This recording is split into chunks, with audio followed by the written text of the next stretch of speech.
right. Good evening, everybody. I'd like to call to order the fourth regular business meeting of the Pasadena Area Community College District Board. And today is Wednesday, June 17th, 2020. And we are going to first see if we have any public comments on you're going to do roll call. Roll call. And this is going to be done by Mr. Bucklehide. Thank you. Trustee Chen Lau. Here. Trustee Osterling. Trustee Osterling. Here. Trustee Brown.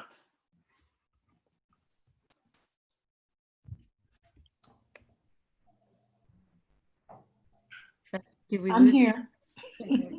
Trustee Silver. Here. Trustee Waugh. Here. Trustee Martin. Here. Trustee Fellow. Here. And I don't know if we have a student trustee at this point in time. So 7-0. Thanks. Okay. Thank you, Alex. Before we go into our closed session, do we have any public comment on closed session agenda items? Trustee Brown. I'm no longer the clerk. I think you need to check with. Right, with Linda Waugh and. Pardon me, Trustee Waugh, excuse me. Yeah. Okay, well, I haven't received anything, so I would say no. Alex, any public comments on closed session items? I have seen none. Okay, we are not, thank you. We are now going to recess to closed session, and in the closed session, we're going to discuss Government Code Section 54957.6, Conference with Labor Negotiators. The agency designated representative is Robert S. Blazinski, and he's the Assistant Superintendent Vice President of Human Resources.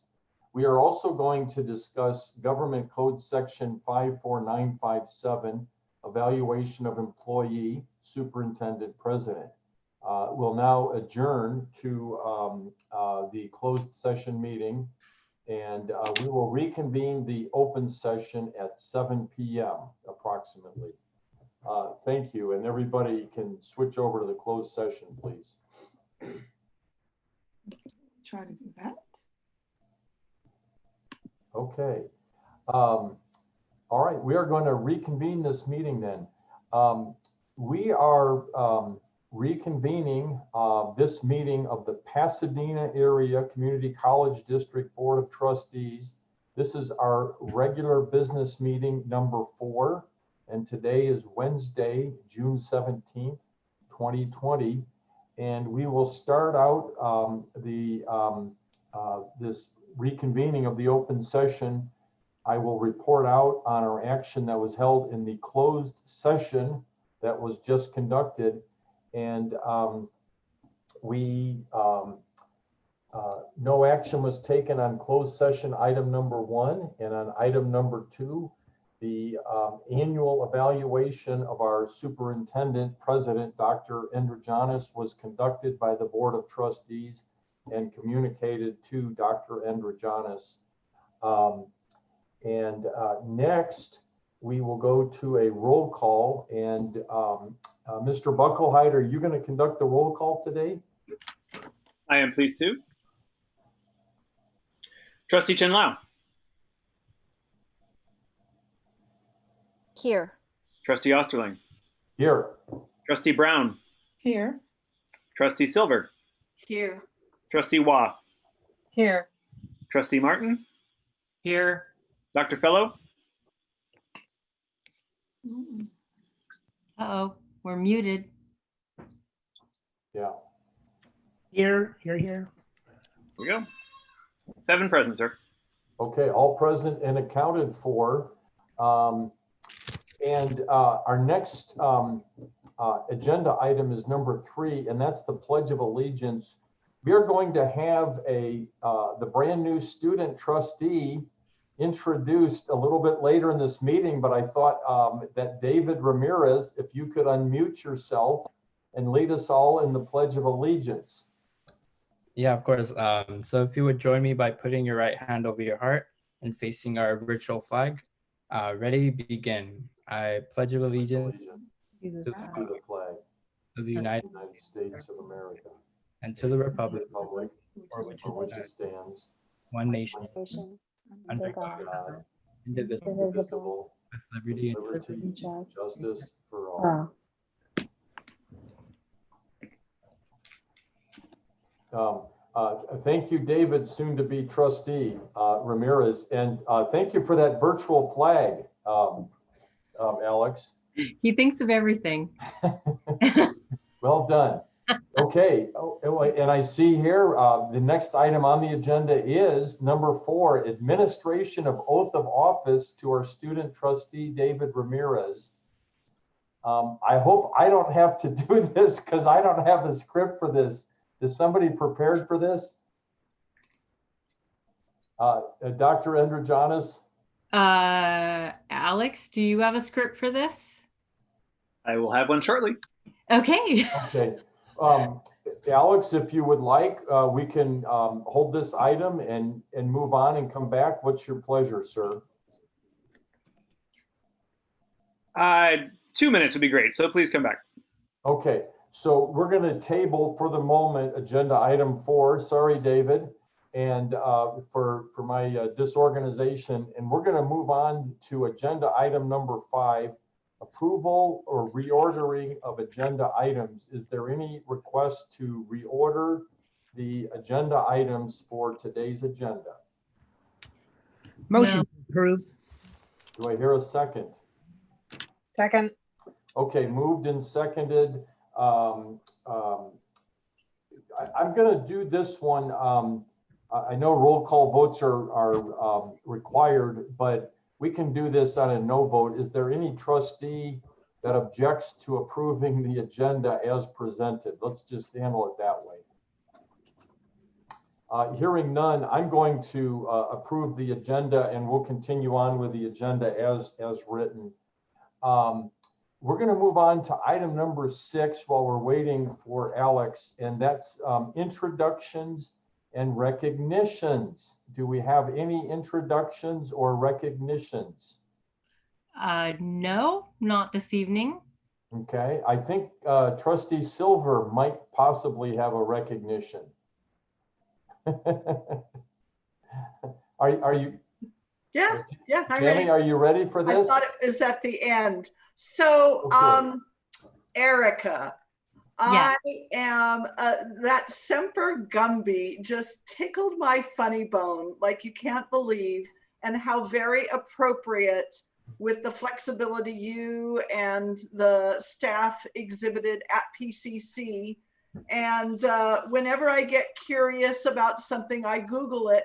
And doggone it, there really is a A Semper Semper Gumby that Yep. really exists. I don't know if you can read that, but it really says Semper Gumby on an authentic Gumby. So on behalf of the entire board, we want to give you this as a memory of this time, and may it help to reduce any stress, and may you have a lot of fun with your very own Semper Gumby. Oh, thank Okay. you.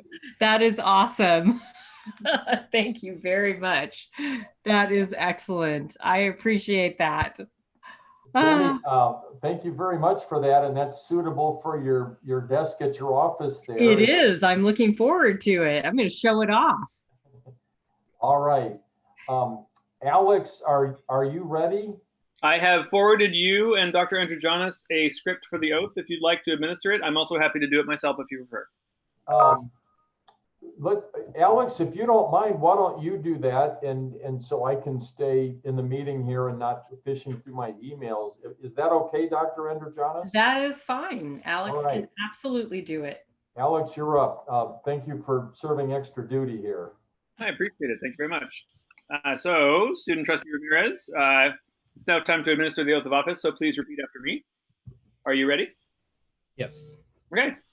I, David Ramirez, I, David Ramirez, do solemnly swear do solemnly swear that I will support and defend that I will support and defend the Constitution of the United States the Constitution of the United States and the Constitution of the State of California and the Constitution of the State of California against all enemies, foreign and domestic, against all enemies, foreign and domestic, that I will bear true faith that I will bear true faith and allegiance to the Constitution and allegiance to the Constitution of the United States of the United States and the Constitution of the State of California, and the Constitution of the State of California, that I take this obligation freely that I take this obligation freely without any mental reservation without any mental reservation or purpose of evasion, or purpose of evasion, and I will well and faithfully and that I will well and faithfully discharge the duties discharge the duties upon which I am about to enter. upon which I am about to enter. Congratulations, you are a student. Yay, congratulations. David, congratulations on your election as our student trustee for this upcoming year. And I also want to say it's good to see you again. As I recall, you were with us on one or both of our legislative summit visits, and I can't remember, did you join us in Sacramento or Washington? I did it in Washington, yeah. Yeah, well, it's good to see you again, and again, congratulations on your election Thank as you. our student trustee. And you'll find this board is a great group to work with, and we're looking forward to having you, and we look forward to the student input that you give us, which is really important as we do our deliberations. We always want to be mindful that we're here for student success and student equity, and we value the students' opinion. So you are an important member of this board, and again, congratulations. So we are now moving on to item number 7. Unless Briefly, if I may, we do need to read that script about the remote meeting protocol. I forwarded it to you, but I'm also happy to read that if you'd like. Yeah, Alex, if you could, please. Yeah. Sure. All right, prior to roll call, we'd like to make clear for the record of this meeting, and it should be reflected in the minutes, that this Board of Trustees meeting is conducted pursuant to California Government Code Section 54953, as amended by Governor Gavin Newsom in Executive Order N2520, dated March 12th, 2020, in that all trustees are at their residences and all are participating by remote video or teleconference. We've already conducted the roll call, but I would like to request that each trustee in turn respond to the following questions. I will start with Trustee Chen Lao. Trustee Chen Lao, can you hear me well? Yes, I can. Were you able to hear our proceedings up until now? Yes. Do you have a copy of the agenda for this meeting? Yes, I do. Thank you. Next, I would like to request that Trustee Brown respond to the same questions. Trustee Brown, can you hear me well? Yes, Were you able to hear our proceedings up until now? yes, Do you have a copy of the agenda for this meeting? yes, I do. Thank you very much. Next, I would like to request that Trustee Silver respond to the same questions. Trustee Silver, can you hear me well? Yes, Were you able to hear our proceedings up until now? yes, Do you have a copy of the agenda for this meeting? I do. Thank you. Next, I would like to request that Trustee Wah respond to the same questions. Trustee Wah, can you hear me well? Yeah, Were you able to hear our proceedings up until now? yeah, Do you have a copy of the agenda for this meeting? yes, Thank you very much. Next, I would like to request that Trustee Martin respond to the same questions. Trustee Martin, can you hear me well? Yes, I can. Were you able to hear our proceedings up until now? Yes. Do you have a copy of the agenda for this meeting? Yes. All right, thank you. Next, I would like to request that Trustee Fellow respond to the same questions. Trustee Fellow, can you hear me well? Yes. Were you able to hear our proceedings up until now? Yes. And do you have a copy of the agenda for this meeting? Yes. Thank you.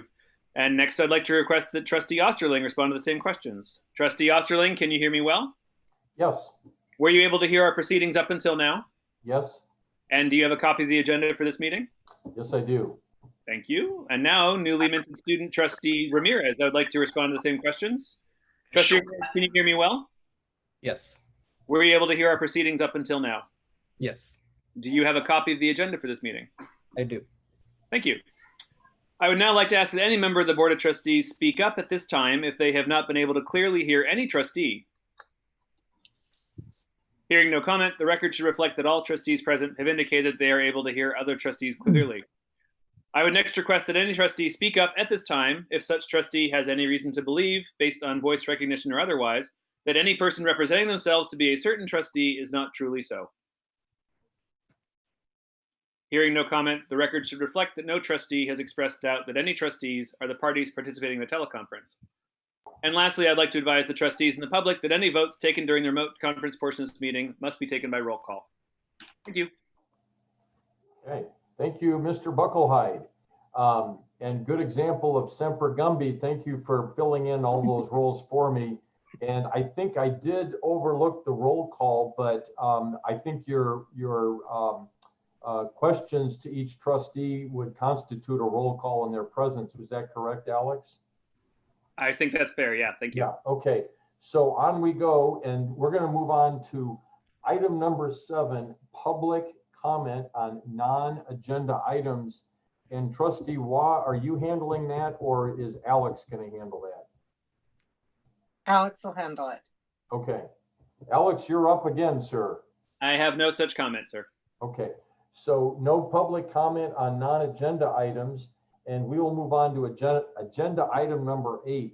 This is to approve the minutes for our regular business meeting number 3 and our joint meeting with the Associated Students held on May 20th, 2020. That was our most recent meeting. Do I hear a motion? Move to approve. Second. Moved and seconded. Roll call vote, please. Alex, you're up again. There we go. Trustee Chen Lao. Yes. Trustee Osterling. Yes. Trustee Brown. Yes. Trustee Silver. Aye. Trustee Waugh. Aye. Trustee Martin. Aye. Trustee Fellow. Here, yes, aye. 7-0. Did you take a trustee vote on that, Alex? Well, the student trustee was not in his role at that meeting, Yeah. so Right. So we'll count that as an abstention and unanimous with an abstention by the student trustee. Okay, we're going to move on to agenda item number 9, board committees reporting out. Do we have any board committees or liaisons to reports today? Yes, Mr. President. Okay, we're going to start with Trustee Fellow, and then we'll go to Trustee Martin. Thank you. Take it away, Tony. Thank you, Mr. President. On June 1st, the KPPC committee met, and that was composed of Tammy Silver and Sandra Chin-Lau, and President Erica was also at that meeting. And it was a good meeting. You've all have received several months ago the final report for this year from KPPC, which was an outstanding report. Outstanding in the sense that they have hired a number of our students in full-time positions, and they have some very good internships, some of our PCC students. This was the first time in the history that I've been on the board that we didn't meet with the president of KPPC. Usually they're there. And so we thought that we would try and have another meeting maybe in August with the president of KPPC and perhaps at KPPC, so we can have another tour. Some of the new directors, trustees haven't been there. But it was a good meeting, and hopefully in August or fall we'll have another meeting. So thank you. Thank you, Trustee Fellow. Trustee Martin. The Budget and Audit Committee met. We had a few topics, but the main topics centered on a preliminary look at the resolution on the budget that's down below on agenda for us on the budgetary extension. But most importantly, we had a discussion on the different budget options that were presently the governor's May budget and a couple different versions that the legislature is looking at. One that assumes there is a additional federal funding to help support state and local governments, or a HEROES Act of sorts, and one that assumes it doesn't. And the best way that I could visualize this is after one of the tsunamis that hit in the South Pacific, there was these pictures, and you saw this situation where the water just pulled back and there was this tremendous void of nothing. And for those that weren't aware of what was happening, you know, it looked like a really great opportunity to take advantage of that. But we all realized what followed was this tremendous tsunami and the flood that came in and all the damage that it incurred. And so as we listen to the state budget, especially without federal funding to support state and local governments, we're looking at this tremendous pullback in water with a tremendous tsunami about to come in and address us. And it'll be one of the most severe tsunamis that I have seen, at least in my tenure here on the board, which goes back through a few tidal waves. So we are meeting again. We know that the administration is very close on this. We appreciate the fact that there were FA representatives at our meeting. And I think we have a lot to work on to try to come up with some plans as we watch the water go out. That would be my report, and I'd open it up to the other members to elaborate. Okay. Trustee Martin, thank you for that report. And this is going to be one of our most important committees as we go through this upcoming fiscal year. So thank you for your services this year to lead that committee and deal with these financial challenges that will be of a significant ramifications on our budget and for the college. So thank you in advance for the hard work that I know is ahead for your committee. We're going to move on to agenda item D, and this is a combined consent calendar. And for the benefit of David, our new student trustee, David, what we have done is we take all of our consent calendar items and combine them into one vote. And there is, and the student trustee votes on all of these items, except at the end on personnel matters, the student trustee does not cast a vote. So before we go to the consent calendar items and cast the vote, are there any requests to have any items pulled from the consent calendar for discussion? Trustee Chen Lao. Consent item on the CARES Act, which is G5. G5. All right, so Trustee Chen Lao would like to pull consent calendar item G5 off of the consent calendar for discussion. And what we'll do is we'll have a vote on that. Well, I'm sorry, we have to do a roll call vote. Mr. Bucklehide, if you could, pardon me, before we go to the vote, that will constitute a motion to pull G5 for discussion. Do I hear a second? You don't have to. We don't have to vote on pulling a calendar item. Thank you, Superintendent Androgenis. So we'll pull item G5 for discussion. And then vote on the rest of it. Yeah. We're going to vote on the rest of it, and we'll circle back around to G5 for separate discussion. So do I hear a motion to approve the consent calendar items? I'd move to approve all consent items with the exception of G5. Second. And with the exception of the personnel items for the moment. Right, but those are in H. Those are in H. Yeah. Okay. So, do I hear a second? I second. Seconded. Okay. Roll call, moved and seconded. Roll call, please. Mr. Bucklehide again. Trustee Chen Lao. Yes, aye. Trustee Osterling. Aye. Trustee Brown. Aye. Trustee Silver. Aye. Trustee Waugh. Aye. Trustee Martin. Aye. Trustee Fellow. Aye. Student Trustee Ramirez, advisory vote. Aye. 7-0-0. Okay.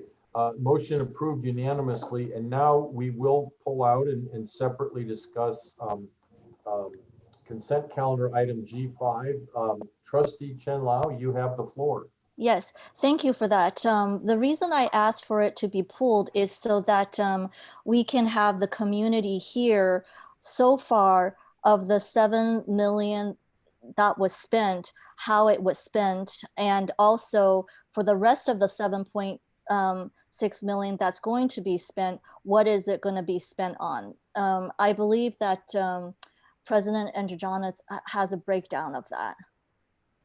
Well, I want to be really clear that that G5 relates to the institutional portion. Yes. It is Okay. not about the other 7.6, which was already reported on in the previous meeting. So in terms of this is what the institution has spent to deal with COVID-19. And so I can turn that over to Dr. Bush. Thank you, Madam President. This is a preliminary budget. These funds, we just received them. We will be transferring into this funding all of our lost fees. So all the reimbursements we made for tuition, for parking, for any student fees, we can charge there to make ourselves whole. We can charge the expenses to disinfect the college and to be able to start opening it back up. We can charge expenses for technology as it relates to instructional technology. So for infrastructure, for devices we have loaned to students, for devices we've given faculty members to do online instruction. We can also charge training for online instruction. And you may recall we had a special day when we closed down as we converted to online. So we can charge those expenses. And there are a number of staff developments that are moving forward and that we can book stipends and things like that for distance education. We also can charge some PPE expenses. And then there's a kind of a vague category, which we're working with the deans and Dr. Juni on. We need to return some of our students from spring semester back to campus in some of our lab classes, such as auto and welding, and have face-to-face instruction. And we'll be able to cover those expenses also so they can clear those incompletes. Then after we've tracked all these expenses, anything left over, we can use for student grants. Thank you, Dr. Bush, for that explanation. Do you anticipate presenting a budget for that to the board in the near future?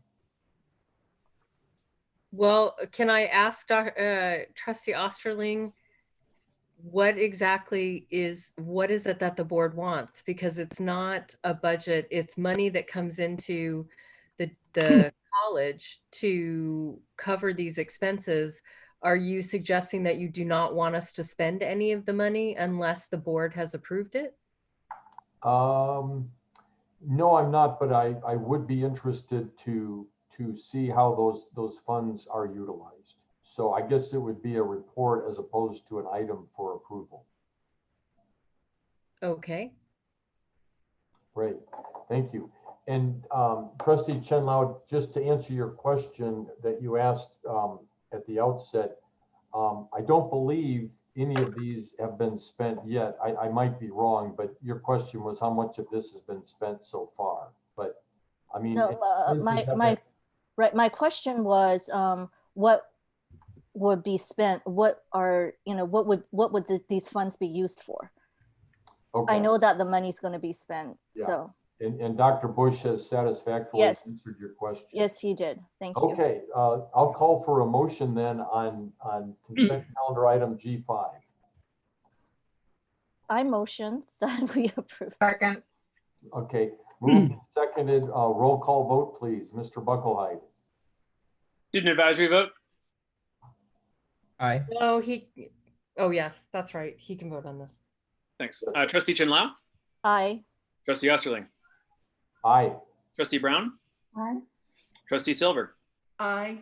Trustee Waugh, Aye. Trustee Martin, Aye. Trustee Fellow. Aye. 7-0-0 with an advisory vote yes. Okay, motion carries unanimously. We're now going to move to item H, which is consent calendar items for personnel. And again, the student trustee does not vote on this. Do I hear a motion? Mr. President, I'd like to approve this, but before we do that, I always like to give a shout out to some very important people that are leaving PCC. Sharon Bastani, who has been here 27 years in social sciences. David Kuat, who's been here 34 years in the visual arts. Deborah Folsom, 14 years in natural sciences. Mark McQueen in the English department, 34 years. And I also want to commend PCC and the president. I see we've added another, hired somebody new in information technology. So we have two people there, and I'm very happy. It's always been something that I think we should do more of at PCC because technology is so important and these faculty need help. And so I'm happy with that. So I'll make a motion to approve. Motion to approve, and do we have a second? Second. Moved and seconded, and roll call vote, please. Trustee Chen Lao, Aye. Trustee Osterling, Aye. Trustee Brown, Aye. Trustee Silver, Aye. Trustee Waugh, Aye. Trustee Martin, Aye. Trustee Fellow. Aye. 7-0-0. Okay, motion carries unanimously. And Trustee Fellow, thank you very much for calling out those long-serving employees of PCC that are leaving us. Greatly appreciated.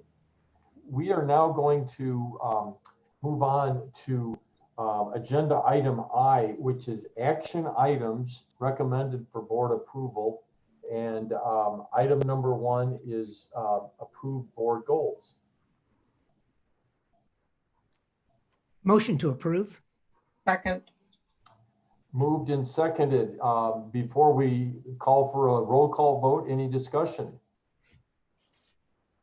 Hearing none, we're going to go to a roll call vote. Mr. Bucklehide, you are up again, sir. Thank you. Student Trustee Ramirez, Aye.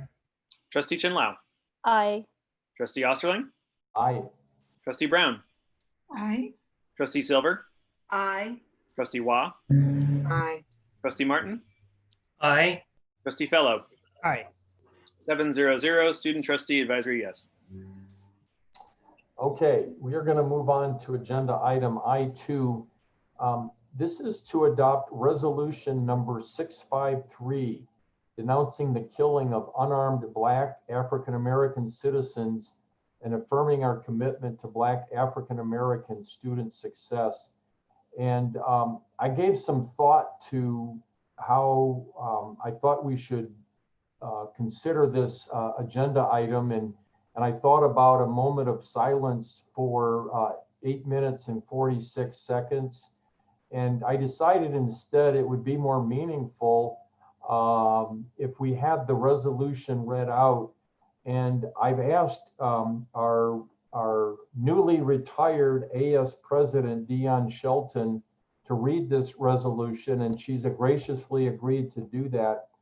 And I asked Dion to do this because Dion has been a leader on this issue on campus as part of the listening forum, but also at the statewide level at the CCLC. And so, Dion, thank you for agreeing to do this, and thank you for your leadership on this really important issue nationwide, worldwide, and right here at PCC. So if you are ready, we'd love to have you read the resolution at this time. Yes, thank you for that. And to be honest with you, I've had a really just great time being president, and I enjoyed working with all of you, the Board of Trustees. But I will say that, well, later when I give my reports. So resolution number 5-3, the Pasadena Area Community College District, Pasadena City College, is the denouncing the killing of unarmed Black African American citizens and affirming our commitment to Black African American student success. Whereas on May 25th, George Floyd, a Black African American citizen of Minneapolis, died when a white police officer kneeled on his neck for nearly 9 minutes with 3 other police officers standing by. And whereas Mr. Floyd's death was the latest tragic killing of a Black African American citizen through the police brutality, and whereas the Black African American citizens, including Breonna Taylor, Ahmaud Arbery, Sean Reed, Tony McDade, Eric Garner, Trayvon Martin, Akai Gurley, Terrence Crutcher, Tamir Rice, Mike Brown, Freddie Gray, Sean Bell, Sandra Bland, Oscar Grant, Stephon Clark, Jordan Edwards, Jordan Davis, Philando Castile, and thousands of others, and for centuries since Africans were first taken from the North American and unjustly killed, and whereas the Black African American community in the Pasadena Area Community College District has a rich cultural history that predates the incorporation of Pasadena in 1886. And the PCC alumni include Jackie Robinson, who started his athletic journey at PCC before he went to integrate to Major League Baseball and inspired the nation with his courage and determination. His brother and fellow Olympic athlete Mac Robinson, award-winning author Octavia Butler, Oscar-nominated director John Singleton, NBA champion Michael Cooper, and many, many more distinguished alumni of Black African American descent. And whereas the Black African American citizens in the Pasadena Area Community College District, including Kendrick McDade, Leroy Barnes, Christopher Balu, and Rodney King, and too many others are added to record of Black African American citizens who have suffered violence of their lost lives and hands at police officers. And excuse me, whereas the historical and present trauma is part of the lived experience of our Black African American students, faculty, staff, and neighbors, and has led to fear and distress among the Black African American community. And at Pasadena City College and,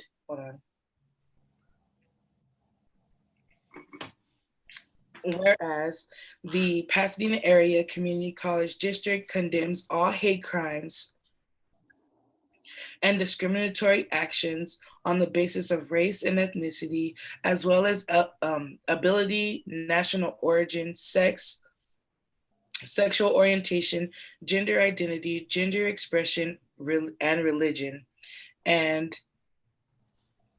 whereas 62% of Black African American high school students in California who go on to college are enrolled at a California community college, compared to 16% and 5% who are enrolled in a California State University and University of California institution, respectively.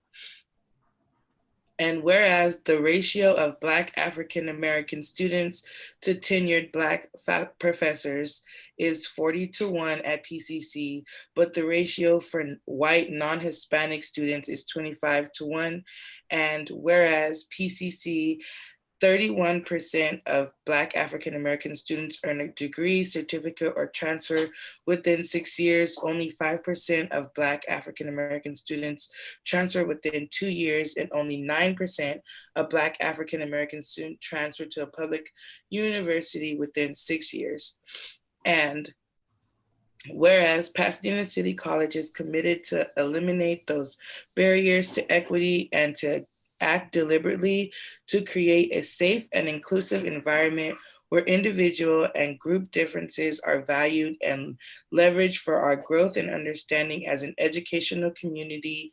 And whereas true lasting change will require a fundamental re-examination and removal of policies, procedures, practices, and structures that produce inequitable outcomes for Black African American students from minority backgrounds and students from minority backgrounds. Now, therefore, be it resolved that we, the Board of Trustees of the Pasadena Area Community College District, hereby denounce violence against Black African American citizens due to racial profiling and racist ideologies that promote trauma, and be it further resolved that the Board of Trustees affirms PACCD's commitment to the health, well-being, inclusion, and progress of Black African Americans on campus and in the greater community.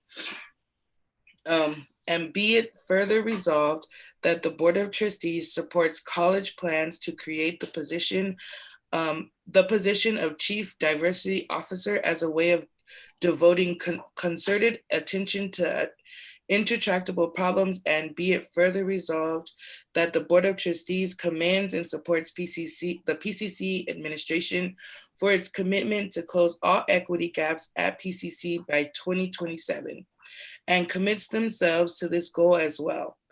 Be it further resolved that the Board of Trustees further commits to a thorough review of the college policies and administrative procedures, including the policy manual of the PCC Police and the College Safety Department, to identify and remove instances of institutional structures that perpetuate systemic racism, and be it further resolved that the Board of Trustees proudly stands with the PCC Academic Senate, Classified Senate, Faculty Association, Management Association, and Association of Black Employees, Association of Latino Employees, Coalition of the Asian Pacific Employees, Quest Center, Core Program, editorial staff of Inscape Magazine, and Student Health Services Department in solidarity with the Black African American students, faculty, and staff at PCC. Ooh, hold on. Be it further resolved that the Board of Trustees calls on all members of our community to stand in allegiance with our Black African American colleagues and friends, re-engage as a campus through trainings and dialogues about implicit biases and microaggressions, among other things, that take peaceful action to advance the cause of justice and equity at our college and in our society. Whew. Yay. Good job, Dion. Yeah, thank you for stepping up and reading that. We don't normally read our resolutions word for word, but we're all aware of the events that are going on in the nation, and I felt that this resolution needed to be read in whole so we could understand the importance of the past history of the Black and African American citizens in our country, and what's led to this current trauma, and what we at PCC are going to do. We appreciate all the other groups that were mentioned in the resolution by Dion that have made their own resolutions and commitments. And I would add to that list, after this resolution was drafted and agendized, that the PCC Foundation has also issued a resolution of support, and probably some other groups have as well that I'm not aware of. So, Trustee, yes, Superintendent Androgenis, go ahead, please. I also wanted to point out that I will be issuing an executive order tomorrow, and that is pertaining to the Police General Orders Manual, which, as your resolution already notes, will be reviewed, will be updated, and will take into account all of these things that we're talking about. But in terms of an executive order, I will be officially stating that from this point going forward, section 300.2.5, carotid restraint, is hereby removed from the Police General Orders Manual. It is my understanding that that particular restraint has never been used in the time that the chief has been here. However, that it's even in our manual is a problem. And so it will be removed by executive order tomorrow as the first step towards completely reviewing that manual, not just within the Pasadena City College Police Department, but as a larger dialogue with many perspectives coming in to what should be in that manual. Dr. Androgenis, thank you for that that update. And yes, I'm pleased to hear that we're already taking action to eliminate that. And Dion, thank you. That was a long assignment, but we greatly appreciate you reading out that resolution. But also thank you for your service over the past year as our AS, Associated Students President. And it's been wonderful to do legislative advocacy with you both in Washington and in Sacramento. And I'm getting ahead of myself here, but best wishes for your future at UCR. And thank you again for reading that resolution. I'm going to call for a motion. Move to approve. Second. Moved and seconded, and roll call vote, please. Before we vote, I had my hands up because I'm sorry. Discussion, please. Sorry.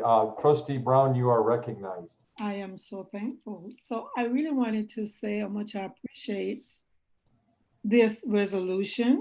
I appreciate the fact that it's not just a generic resolution, but it is well tailored to PCC.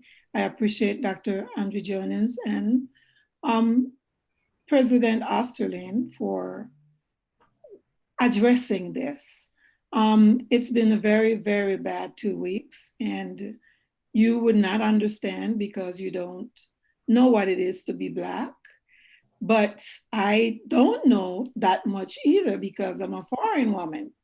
But it hasn't been easy, and I hope that this will not just be a resolution. I hope that PCC will be able to really step up to the plate. I've had several complaints throughout my 8-10 years here on the college. And people, as it's described in the resolution, people have a lot of bad feeling. Some things are microaggressions, which maybe folks don't even realize that they're saying and doing, but it is definitely here. So I am very proud that we are going to be attempting. I don't expect this to be resolved after 1,000,000 years, but I do expect and will be looking forward to looking through these policies and reporting really things that are brought to my attention now that it's open. I took the time to listen to that, I guess it's the listening session. And a lot of this stuff that I heard, I had heard it before, but now that we have an opportunity to voice it as, you know, it's the right time. Nothing happens before the right time. There's a time for everything. So this is the time for us to open our eyes and try to do the right thing. And I know there's a lot of sensitive issues, and there are a lot of people that are way oversensitive, but the facts are, it's here. So I thank Dr. Androgenis, and I thank you for this resolution, and I look forward to seeing us do some changes and help the community. Thank you. Thank you, Trustee Brown. And I see Trustee Martin's hand up, and then after that, we'll go to Trustee Chen Lao. Well, I too am supporting the resolution, and I appreciate the detail in the resolution. I know it was a little long, and as we demonstrated, but I think that was very helpful, and especially at this time. But I appreciate the specificity in giving us an action plan to help us move forward to continue what needs to be done here. But in addition to the specificity, I appreciate that I believe that this is advancing a basic civil right, and that basic civil right is one that cannot always be advanced in other countries today around the world. And it does need to be advanced, and certainly it needs to be advanced here. When I think of these circumstances, I'm reminded of the Federalist Papers, and one of my favorite passages, and I'm going to read it, just a short passage from Federalist Paper number 51, where it states that if men were angels, no government would be necessary. If angels were to govern men, neither external nor internal controls on government would be necessary. In framing a government which is to be administered by men over men, the great difficulty lies in this. You must first enable the government to control the governed, and in the next place, you are obliged that it be it's such to control itself. A dependence on the people is, no doubt, the primary control on the government, but experience has taught mankind the necessity of auxiliary precautions. Thank sometimes, you. sometimes when things are, sorry, Jim, not quite done. Continue on, please. Sometimes when things are at their worst, it's an opportunity for people to be at their best. And what we have here, our primary charge is an educational institution. So this is our opportunity to promote a very critical, important civil right.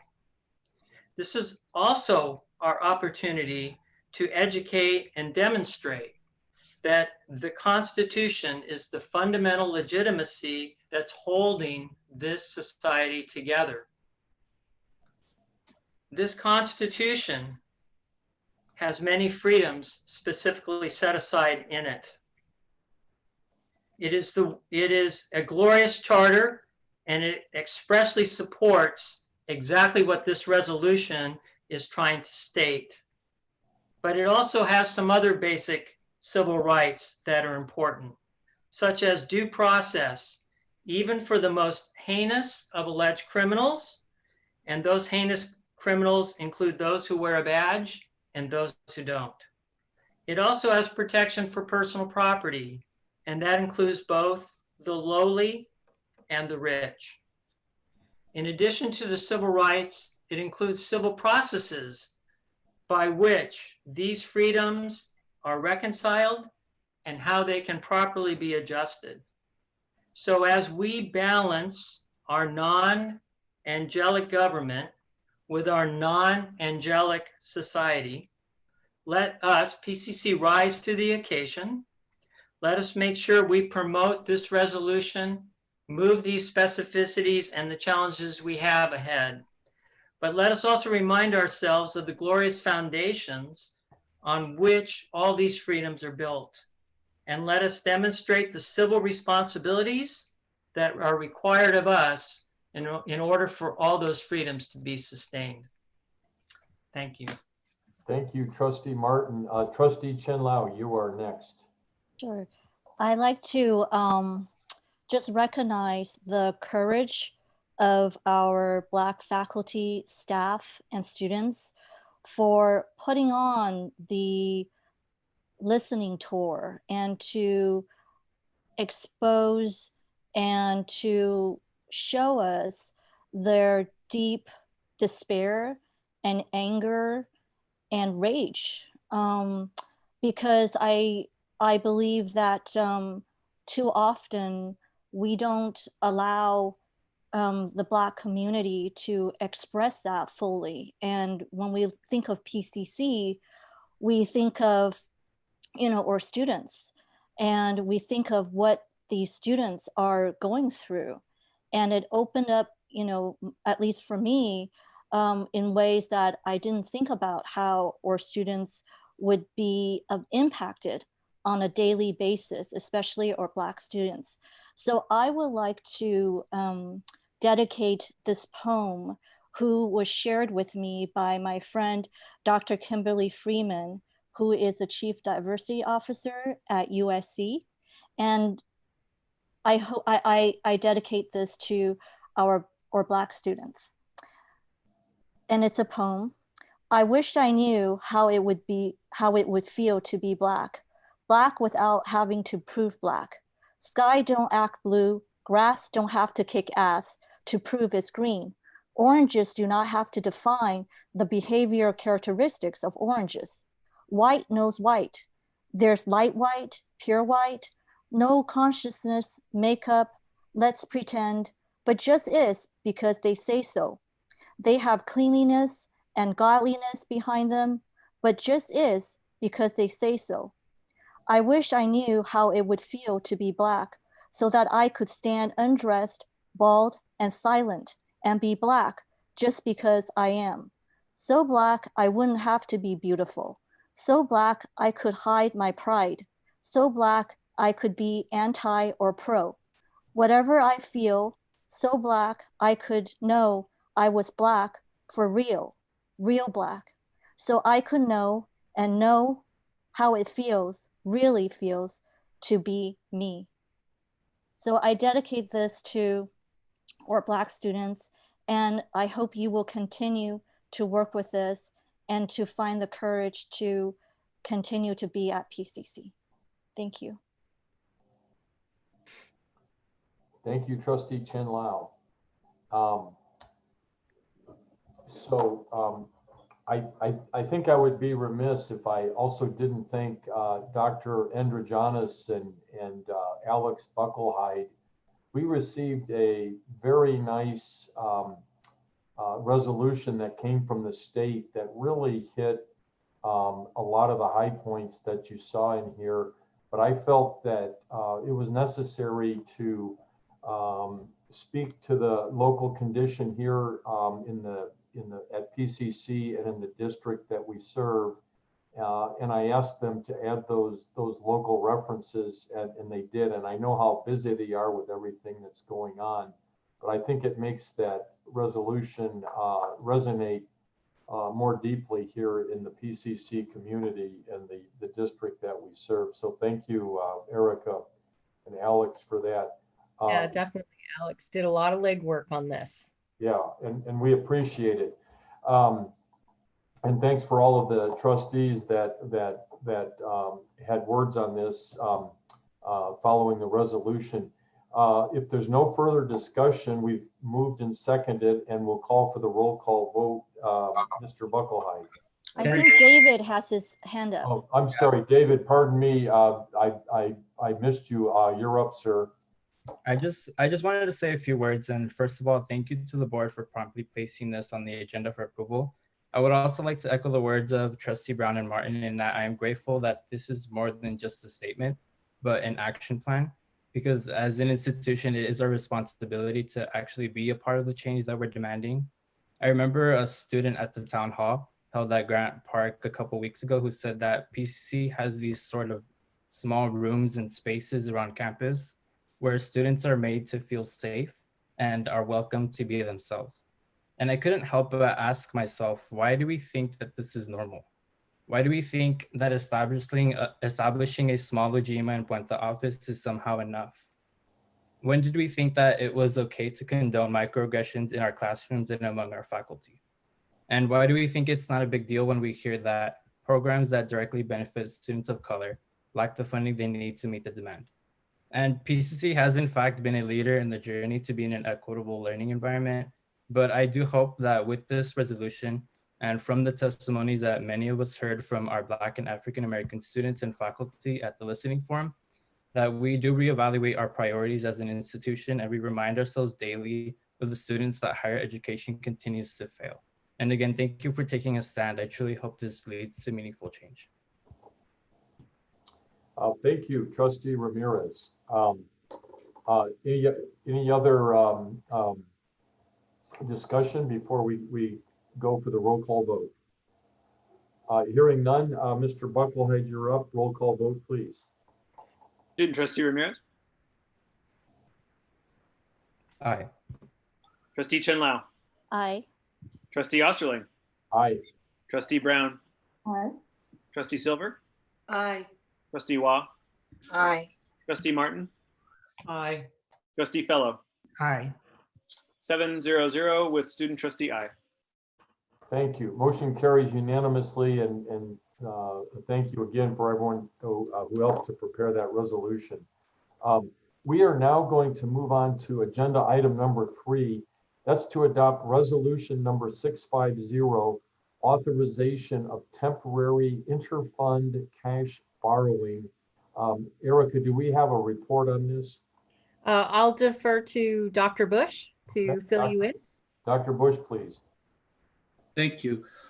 There's not a formal report, but the board may recall that the property taxes are now due later in the year, in July, after we close the books. Plus, the state is contemplating a large deferral of our general purpose apportionment. So we are asking for the ability to do interfund borrowing for cash purposes as we close our books, and then it would be paid back in the subsequent year when we receive the funds. Okay. Thank you, Dr. Bush. Do I hear a motion? I move. A motion, do I hear a second? Second. Moved and seconded. Any discussion? Hearing none, we're going to go to a roll call vote. Mr. Bucklehead, you are up again, sir. Student trustee Ramirez, Aye. trustee Chen Lao, Aye. trustee Osterling, Aye. trustee Brown, Aye. trustee Silver, Aye. trustee Wah, Aye. trustee Martin, Aye. trustee Fellow. Aye. 7-0-0, student trustee I.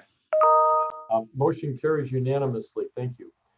We're going to move on to agenda item I4, and this is to adopt resolution number 651, authorize continuing budgetary authority. Again, do we have any report on this, Dr. Androgenis? Dr. Bush will provide an explanation because this would have normally been when you reviewed the tentative budget. Thank you, Dr. Madam Bush, you're up, sir. This is the resolution that Trustee Martin spoke to earlier. This is to authorize continuing budget authority for the dates between the end of this fiscal year before the board approves the tentative budget, which will be at the next board meeting, it's anticipated. So this would enable us in July to continue to make payments and to issue payrolls. Motion to approve. A second. Moved and seconded. Any discussion? Roll call vote, please, Mr. Bucklehead. Student trustee Ramirez, Aye. trustee Chen Lao, Aye. trustee Osterling, Aye. trustee Brown, Aye. trustee Silver, Aye. trustee Wah, Aye. trustee Martin, Aye. trustee Fellow. Aye. 7-0-0, student trustee I. Thank you. Motion carries unanimously. We are on to agenda item number 5. This is to approve the Memorandum of Understanding, MOU, between Pasadena Area Community College District and the Pasadena City College California Federation of Teachers, CFT. Any introduction of this item, Dr. Androgenis? I'll have Bob Lazinski fill you in on this and the upcoming MOU. Yeah, the next 3 MOUs are all concerning the COVID-19 situation on how and what agreements we've made with the unions for bringing back personnel and for personnel who are currently on campus as essential, in terms of what types of services and extra benefits we have provided for them in cases of direct exposure, positive testing, and in the last one, in item number 7, in giving police officers time to dress down and disinfect clothing. So that's similar to the last one we last month with CSEA. Okay, motion to approve.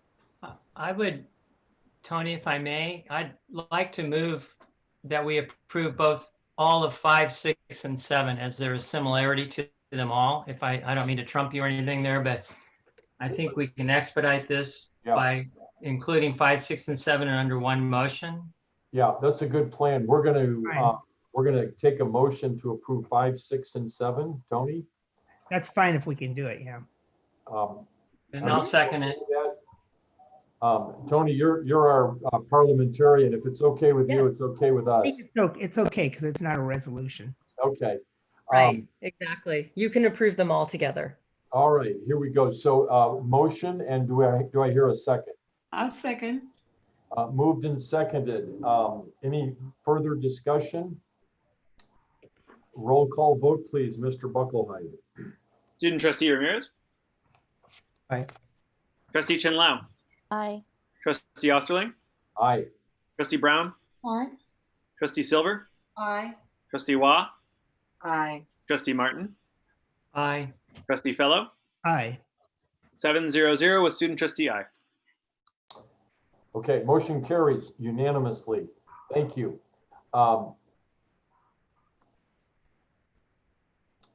And just as a quick point of order, was this a personnel matter, and was the student trustee vote called for on this matter?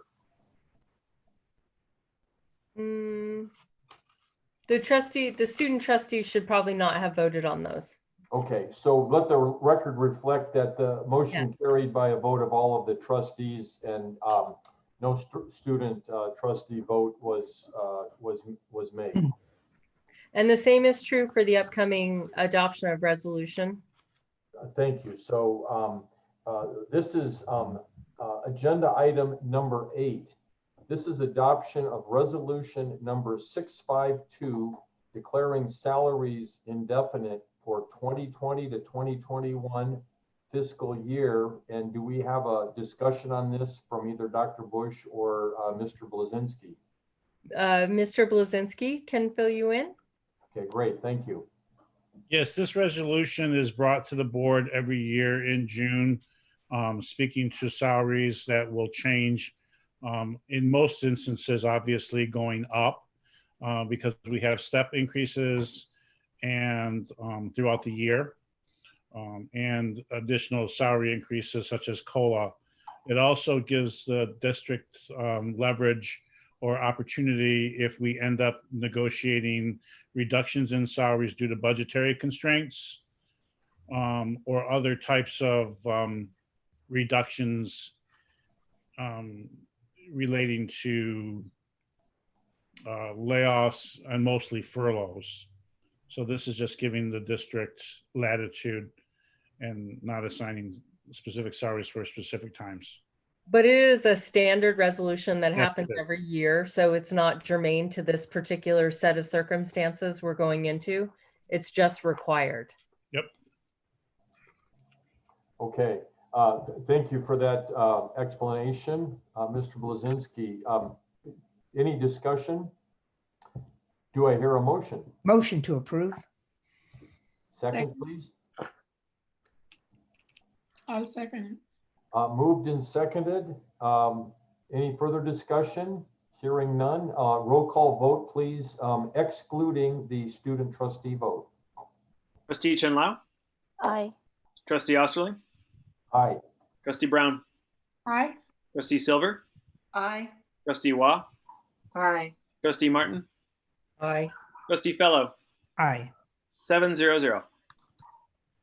Thank you. Motion carries unanimously. No student trustee vote.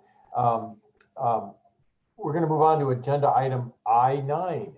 This is Cooperative Work Experience Education Plan, CWEE. Is there any presentation on this, Dr. Androgenis? For this item, we have both Dr. Terry Juni as well as Salvatore Cuomo to talk about this. Dr. Chiotis. If I may, I actually have asked Dr. Julie Chiotis, the Great. Dean of Business, Engineering, and Tech, who was one of the people involved in developing this plan. And so she can give you a brief description of what this is about and then answer any questions that any of the board members might have. And Salvatore is also available too. Thank you, Julie. Hi, good evening, everybody. So the CWEE plan is a requirement of Title V. And what it does is it allows us to bring in under one roof everything that we are already doing with our internships. And it makes it more seamless and clear to our students. And it will also give us an opportunity for us to have an online presence with a clear pathway for students to have access to employers through the Freeman Center.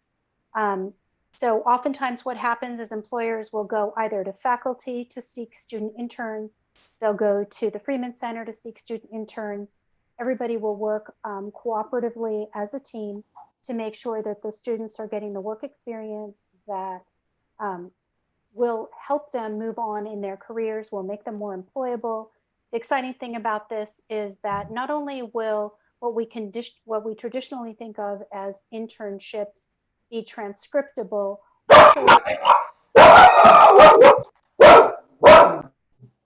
Dr. Juni's having a dog party. Okay, so what will also happen is that we will be able to have our student workers on campus. So there's two areas. One is called occupational work experience. That's what we consider to be our traditional internships. But there's also something called general work experience. So students who are working on our campus can now have those experiences be transcriptable, which will be a great benefit to our students as they move forward. They can show evidence that they have done that work on our campus. And I'm happy to answer any questions that any of you may have. So I have a question, Julie.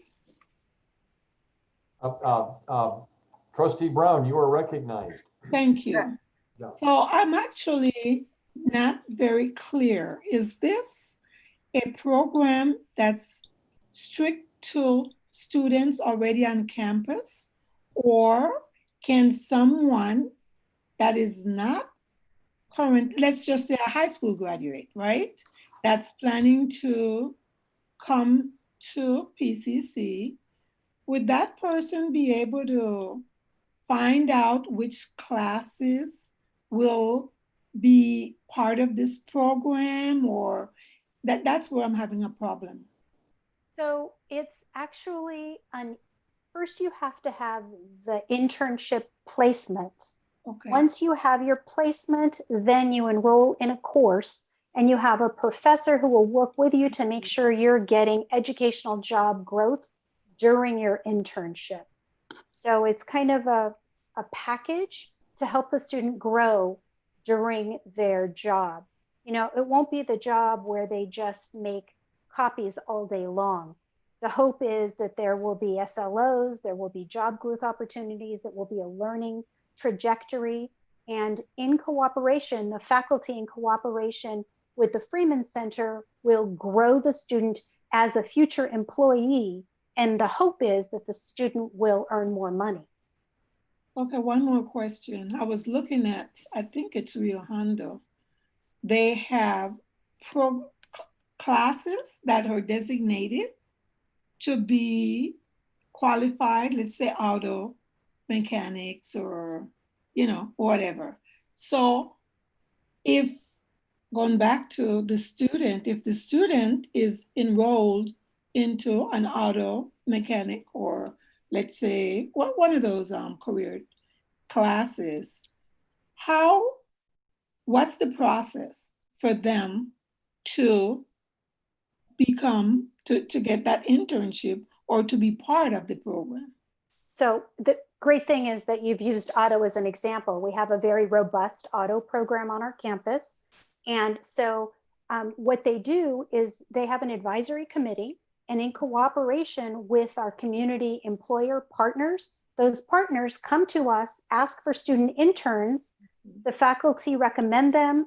Oftentimes, the Freeman Center will work with the faculty and the students to prepare their presentation, how to interview for one of these internships. They'll help them prepare their resumes. So it's a great way for us to work as a community to prepare future community members. So is this a new program for PCC? Well, it's a program that we had, but what it does is now it brings everybody together. So we're all having the same understanding, and it will make it easier for us to have more outwardly facing information for our students and for our employer partners in the community. Wonderful, thanks. I have a question. Trustee Watt.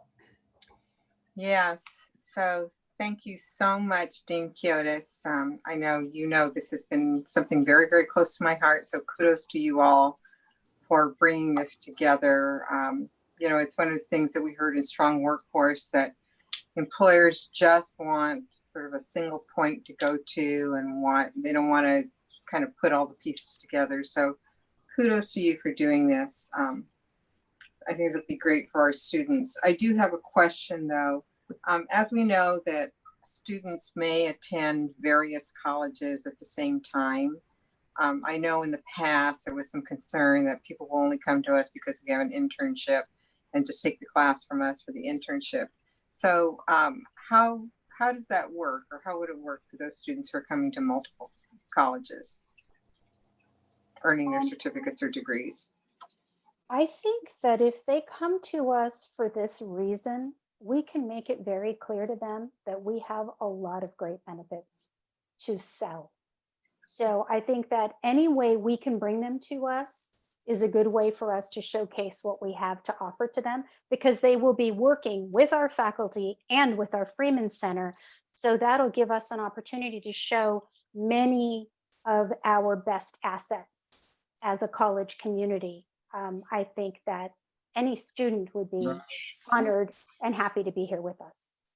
And Dean Kiotis, will this also then, will we be tracking their, if it leads to job placement then in the workforce? Yes, we absolutely will. And it also brings apportionment as well. And I think if Salvatrice is on the line, it would help for her to talk about how they're collecting that data in the Freeman Center. On the thing it says salmon soul. Hi. There we go. Hi. Yeah, so the Freeman Center, under the program of work-based learning, are tracking that data. Will not only track that data or those enrollment numbers through the through this particular program, but also there's other internship classes across the college that we track.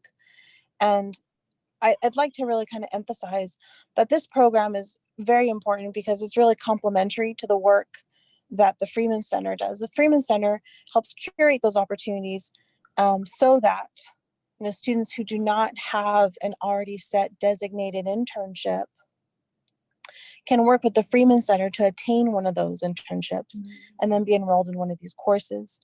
The work-based learning team not only tracks the internships, but also other work-based learning experiences, such as job shadowing, such as informational interviews, those other activities that lead to an internship and job placement. We are working closely, the work-based learning team is working very closely with institutional effectiveness to get better at tracking internal and external activities around internships and other work-based learning activities.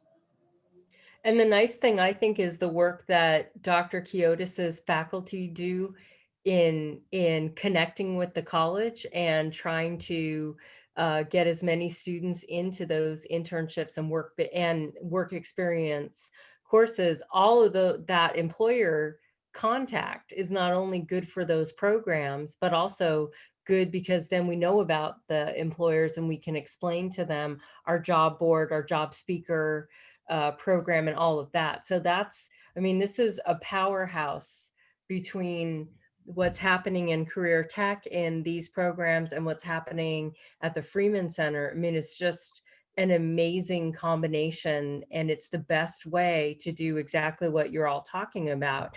And that is being a single location where employers can say, okay, if I need somebody, this is where I go at PCC. It's exactly what Strong Workforce wants us to be doing, and Perkins wants us to be doing.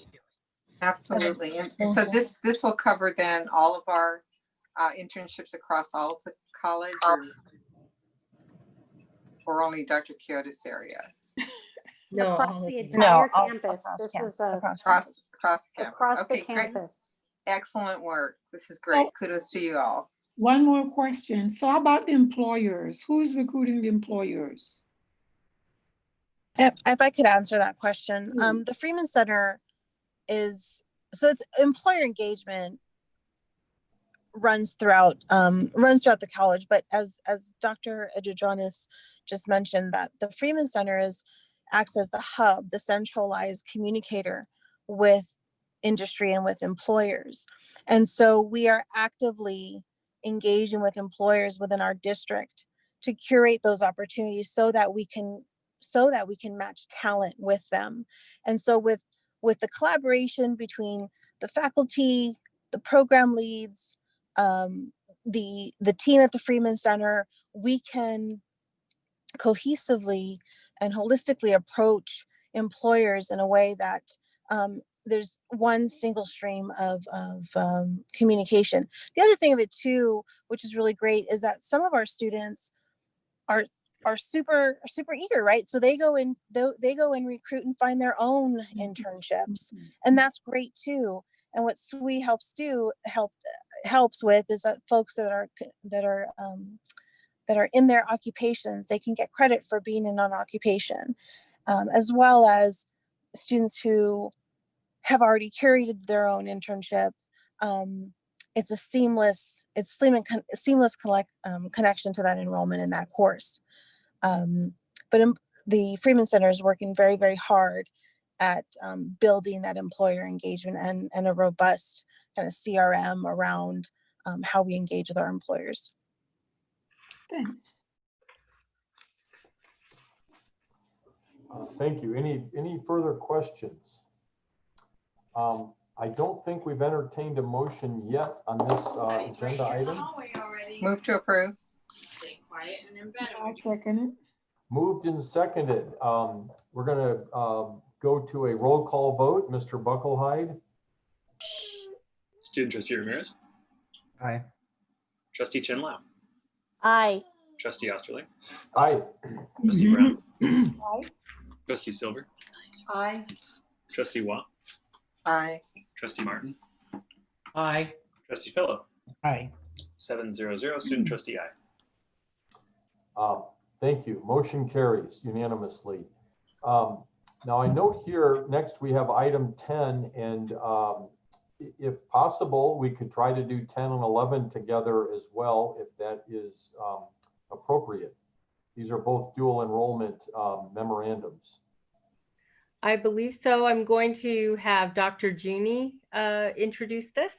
Okay, so we're next going to discuss items 10 and 11, agenda items 10 and 11, dual enrollment memorandum of understanding with South Pasadena Unified School District, and agenda item 11, dual enrollment memorandum of understanding with Arcadia Unified School District. And take it away, Dr. Junie, please. So thank you. What I'll say is just really briefly, I mean, these MOUs are more or less identical to the MOUs that you've all seen for the other districts. So we just, a couple months ago, you passed the one with San Marino Unified School District, and then we have with La Cañada and Pasadena Unified and Temple City. And so this is bringing two more of our districts. We'll just be missing one if you approve these. These actually, I believe, have already gone to their boards, but they're more or less the same with these districts. And so it would include any high school within their district. So I know there was a question that one of you had in regard to with Arcadia Unified. And with Arcadia Unified, it's their continuation high school where we're starting at, not yet at Arcadia High School. But also, I'll say that Dr. Estela Osegueda, the Dean of Academic Affairs who helped develop these, she's also here this evening if you have any other more specific questions about these. I'd like to move to approve. Perhaps Dr. Fellow could second, since this is also his area. Yes, it's about time Arcadia came through. Thank you. Yes, I'm going to make a comment about South Pass too. And it's appropriate that the motion and second come from the voting areas where these schools are located. So thank you for that. Any other discussion before we go to a roll call vote? So, Trustee Osterling, I would like to make a comment. I would like to thank Dr. Osegueda, Dr. Juni, for getting this through. Of the districts for dual enrollment, I always thought South Pass would be the easiest, but there were some challenges, and I really appreciate that this finally got through. And I know South Pasadena is just going to be thrilled. Their board has been waiting for this for a long time. So, yeah, hurrah. Thank you, Trustee Trustee Chen Lao. I saw your hand up. We're good. Okay. Yeah, I also wanted to thank Dr. Juni and Dr. Osegueda. I know how long and difficult and complex it is to get these agreements, and it's important that we get these MOUs with all of the schools in our district. I do have one quick question. What's the last remaining district that we need to get an MOU with? That would be El Monte. El Monte. Okay, thank you. Any other questions or discussion? It's been moved and seconded, and we will go to a roll call vote. Mr. Bucklehide. Student Trustee Ramirez. Aye. Trustee Chen Lao. Aye. Trustee Osterling. Aye. Trustee Brown. Aye. Trustee Silver. Aye. Trustee Waugh. Aye. Trustee Martin. Aye. Trustee Fellow. Aye. 7-0-0. Student Trustee aye. Motion carries unanimously for both agenda items 10 and 11. We're moving on to agenda item number 12.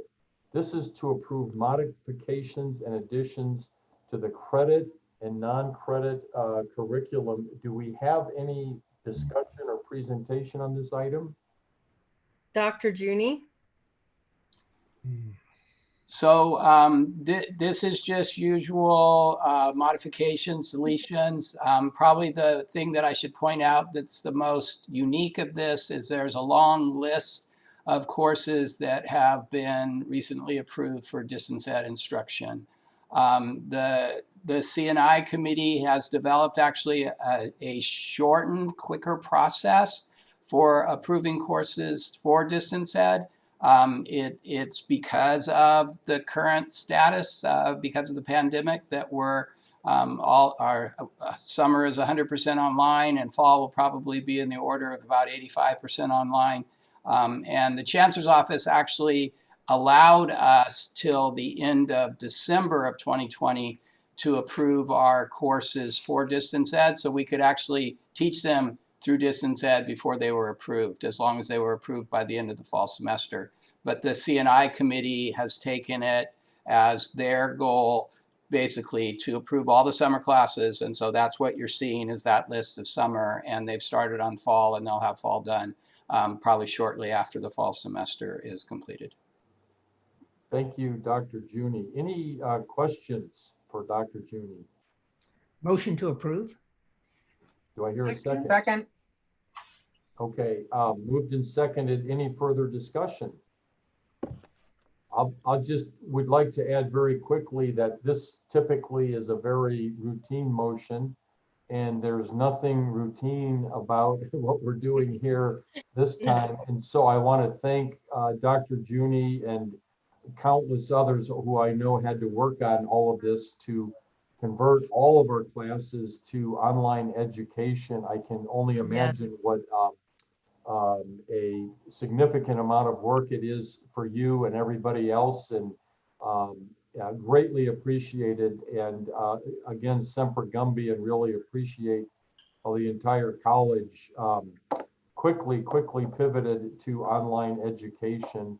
And now it looks like we're going to be in this mode for a while. And so I would encourage all of us now to make sure that the quality of instruction that we deliver online is the best that it possibly can be. It doesn't take the place of face-to-face, but let's do the best that we can. Without further ado, I'm going to go for the roll call. Mr. Bucklehide, you are up again, sir. Student Trustee Ramirez. Aye. Trustee Chin-La. Aye. Trustee Osterling. Aye. Trustee Brown.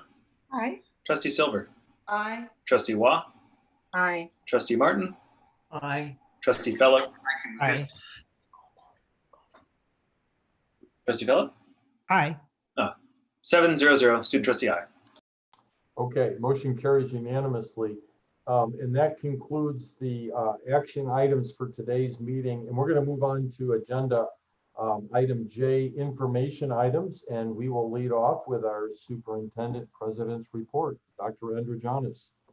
Okay, great. Well, today was the first day of summer school.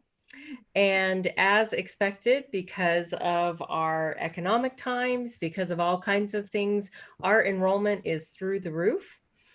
We are actually up in terms of head count, 2,200 students over last year at this time.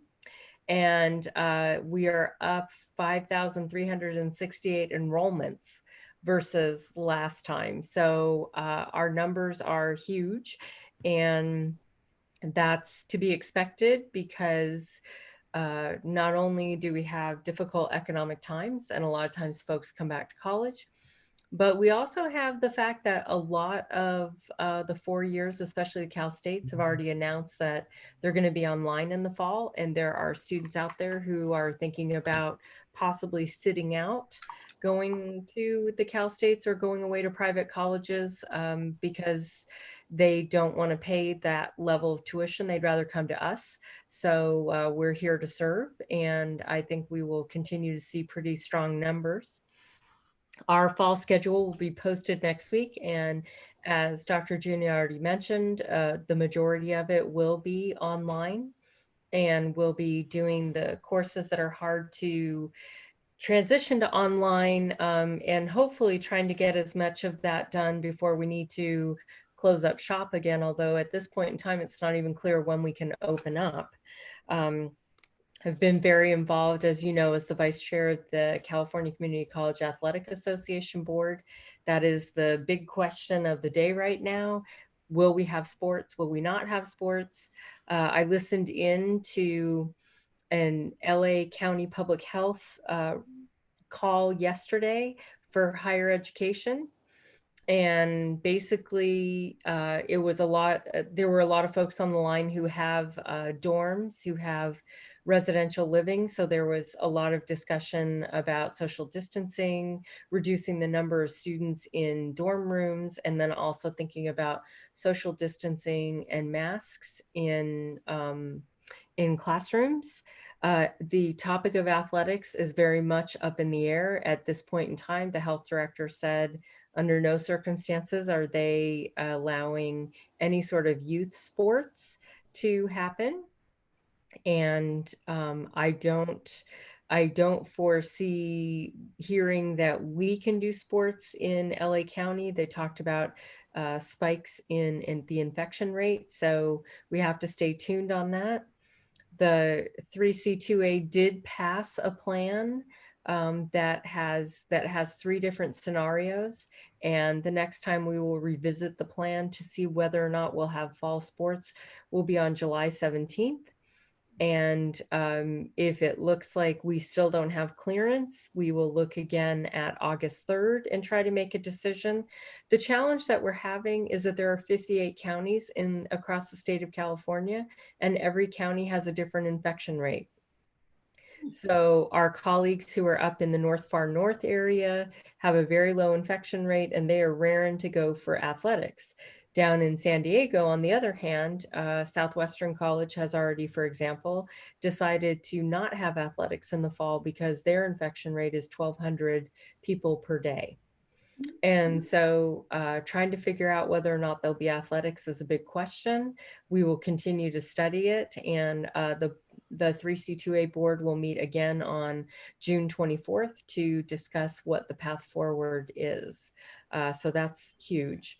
As we've already talked about, this has been a very emotional stress and lots of conversation over the last 3 weeks. The listening session was, it was amazing and scary and heartbreaking and informative, and I could give you a bunch of adjectives for what it was. What it really was talking about what is the climate on Pasadena City College? How do students and staff and faculty feel here?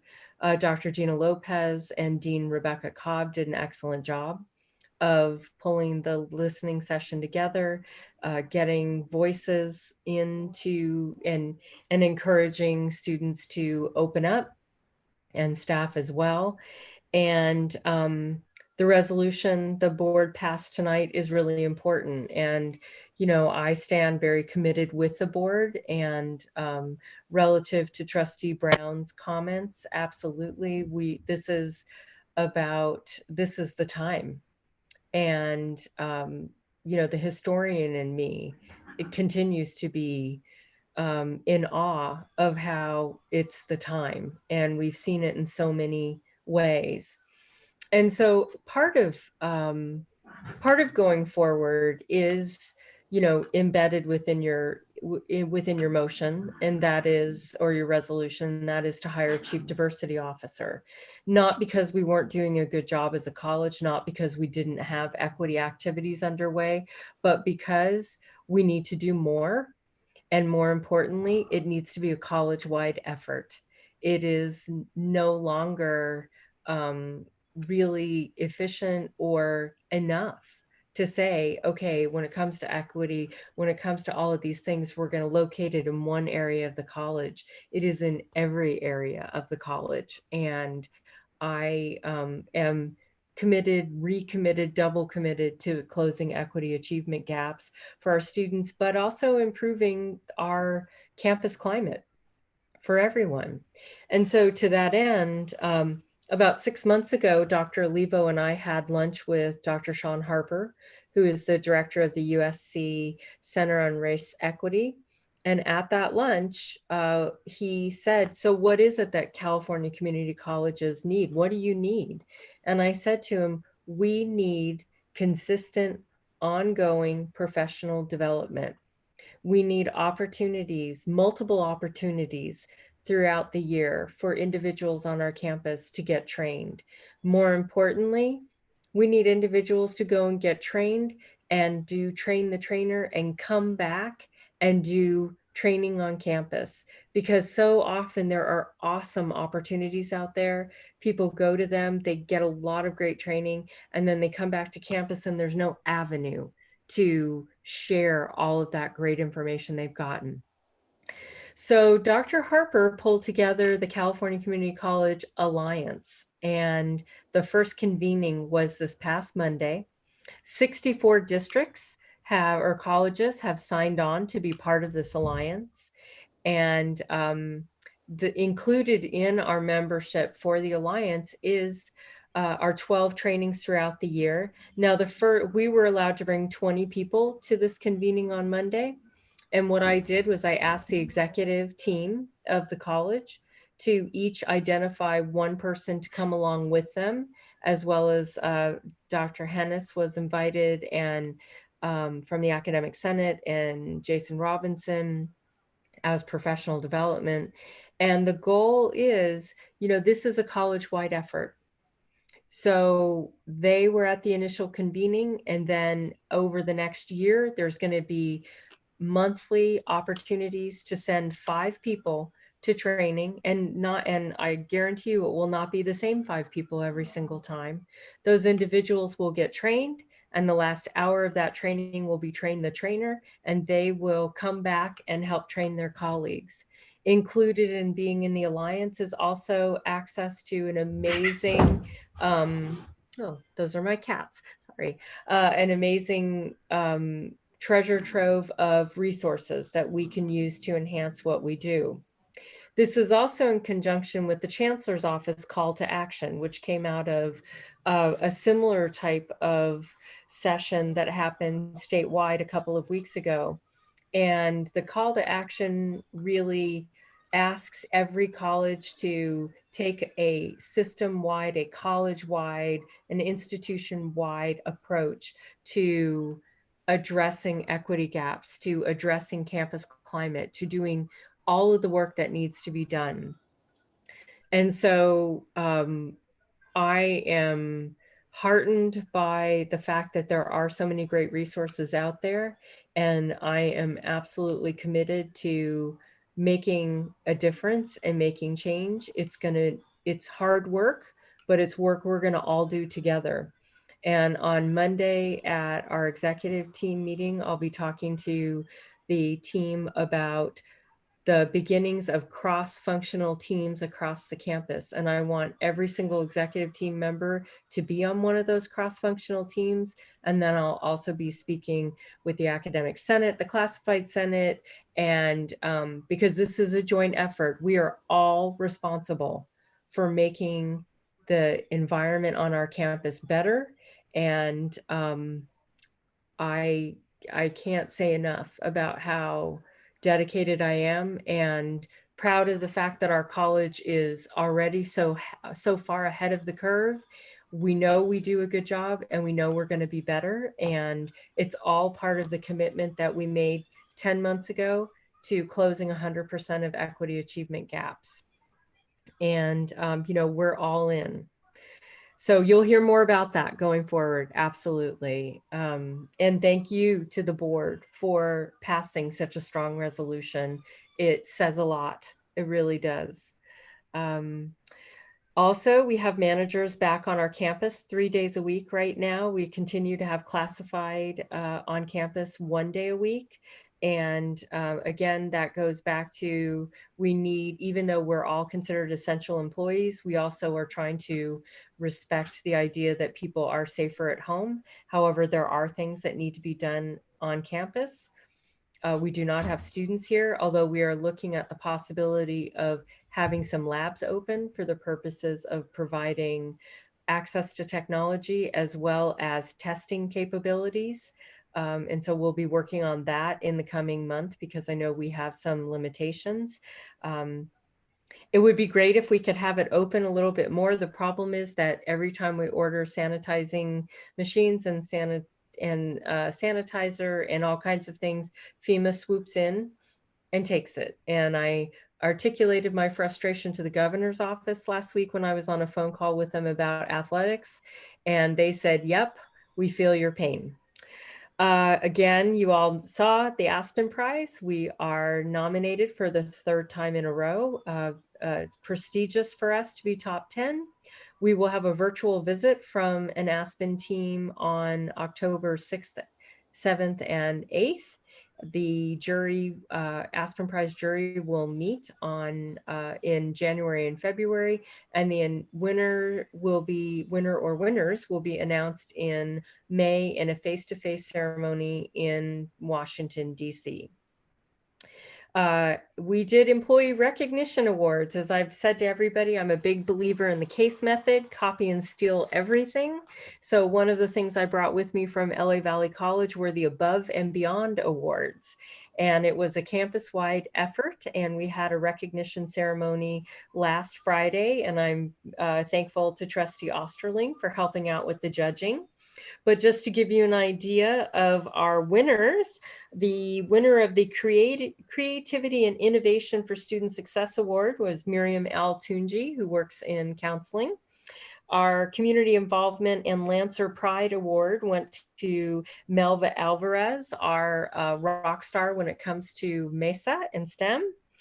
Outstanding service to students to Carrie Alfuso, who has done an amazing job with our students and our student government. Outstanding service to the college community, Dr. Gina Lopez. There is no need for me to say more. Everyone knows about what a powerhouse she is and what an advocate she's been, especially over the last 3 weeks. Fulfilling the college's mission towards student success, Olivia Liu, who is the Director of International Students, and Trustee Silver. My favorite award would be the Semper Gumby Award, and that went to Kirsten Ogden, a faculty member in English. We also had the Risser Awards that day. I believe Dr. Hennis will speak about the faculty member who won the Risser Award. The staff member was Shalita Gutter, who is in the natural sciences area, a classified staff member in natural sciences. We also recognized years of service, and everybody who's been here 5, 10, 15, 20, 25 and beyond will be getting a pin that indicates PCC and their years of service. And we announced all those folks the other day. And then finally, graduation care packages will go out in the month, later in the month. As you know, we chose not to do a virtual graduation. We will be inviting the graduates of 2020 back next June for graduation. But in the meantime, we're also sending them a graduation package. Thanks to Alex and to Bobby Abram and other folks who worked on how to put this together. Every student will be getting a tassel and a mortarboard and, you know, a celebration of the fact that they graduated, even though this was an unusual year. So with that, that ends my report. Thank you, Dr. Androgenis, for that comprehensive report. And also thank you to you and Dr. Olivo for your leadership in getting this community college coalition moving forward. That's important work, and I'm glad to see that that idea and was inspired, started here at PCC, and I'm glad that it came to fruition. Moving on to agenda item K, announcements. K1, announcements by shared governance representatives, and then followed by the Board of Trustees. And I think we've been remiss in that we didn't have an agenda item to welcome our new student, associated student president. And if I'm not mistaken, it's Mackenzie Rivera. And Mackenzie, if you're out there and have a report for us, we'd love to hear from you and welcome. I think Dion was maybe going to introduce her. Am I correct about that? Well, I'm sorry if I blew that. Dion, would you like to introduce our incoming AS president? Yeah, that was the intention. Well, you're on. You're on, Dion.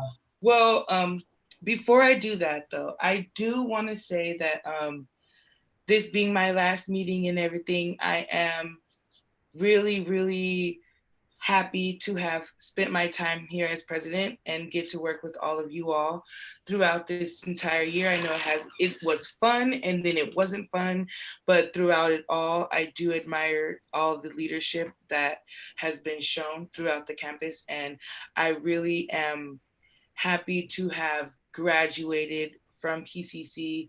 Honestly, like PCC is going to be like #1 in my heart. No matter where I go, I'm going to tell somebody to go to PCC. So, and I do want to just say thank you for acknowledging what is going on in the world right now and making concerted efforts and fixing a wrong that was wrong from the start. You know what I mean? I know it's not to place blame on anyone, but it shows exemplary leadership when you step out into the unknown. And I think Dr. Androgenis, you have done that a lot. Your term is stepping out into the unknown, and I really do admire that.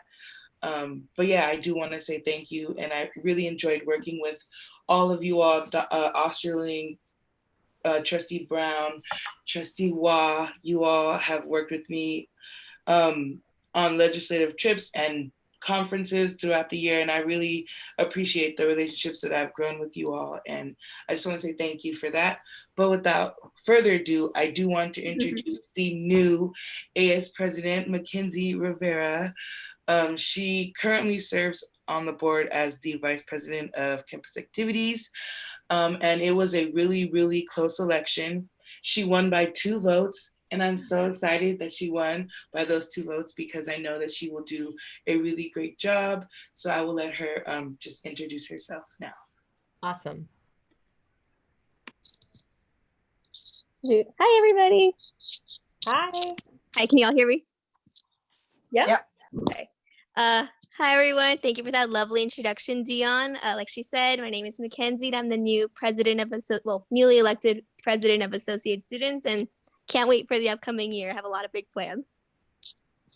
Awesome. And I just want to point out that Mackenzie has already come to 1 college council meeting. I mean, she already was there for shared governance, and that is awesome. Having the student voice is always important.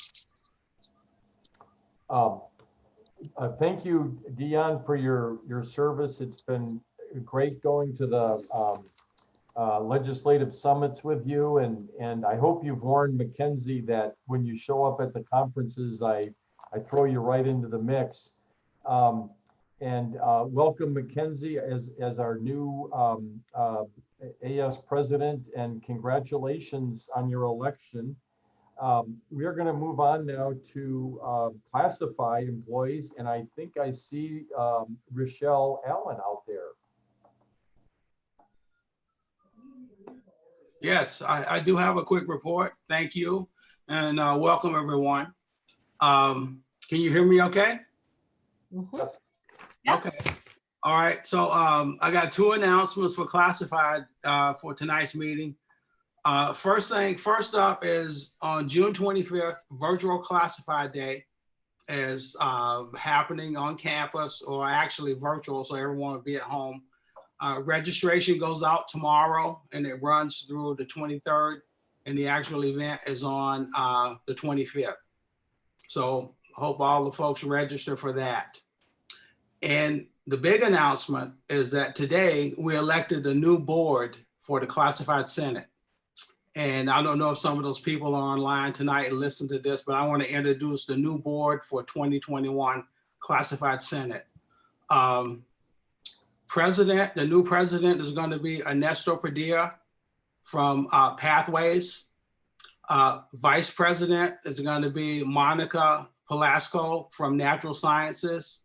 And you heard this name before.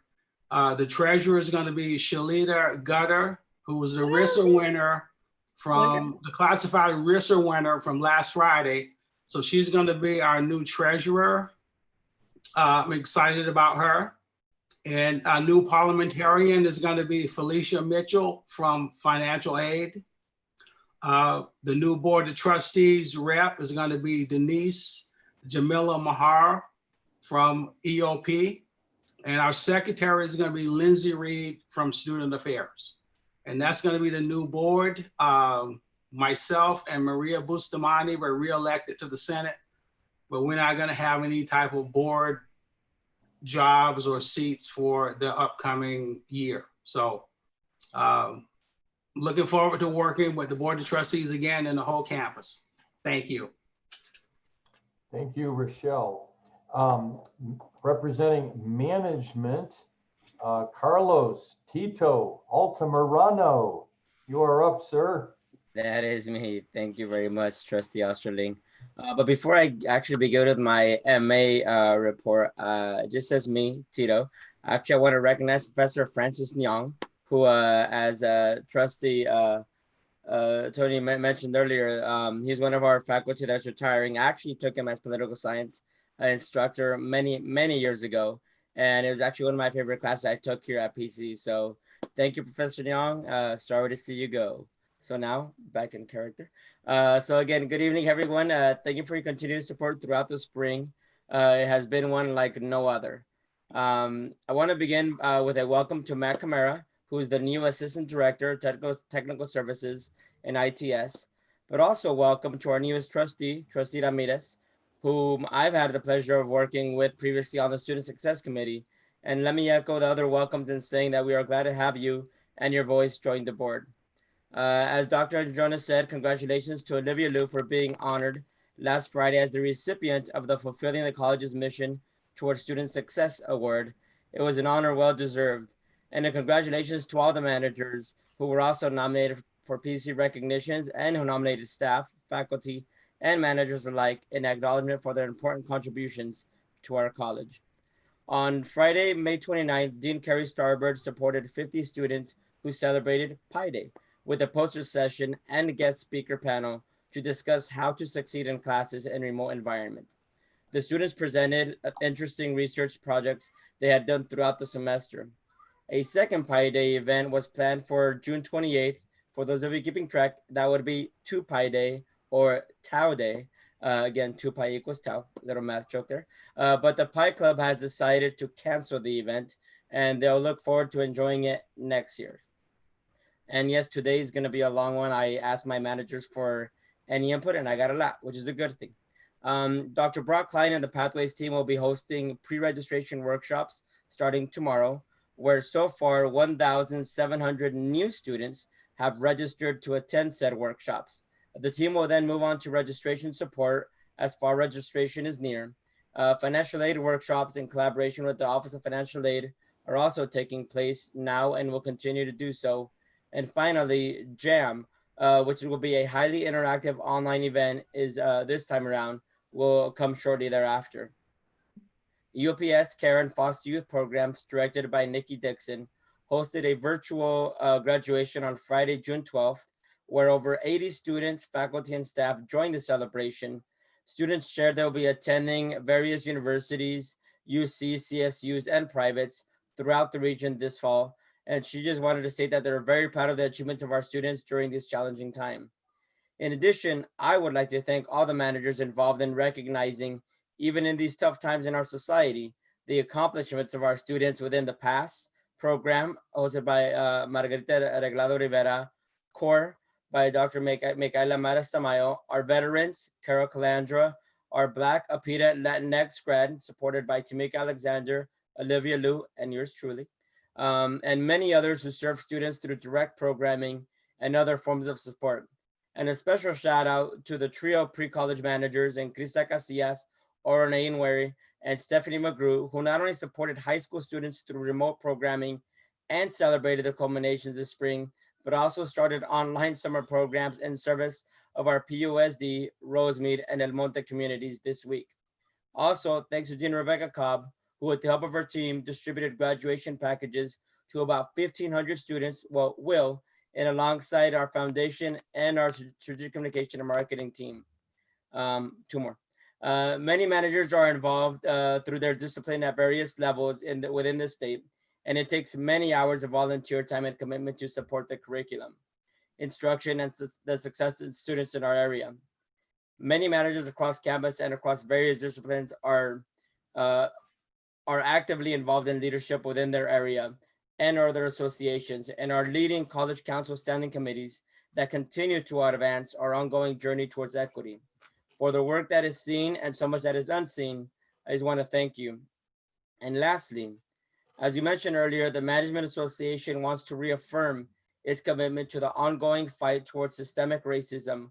We once again thank and respect our Black African-American faculty colleagues who initially wrote Resolution 20.5 and acknowledge the importance of making space to authentically listen to our colleagues and our students who experience racial trauma and anti-Blackness, specifically firsthand.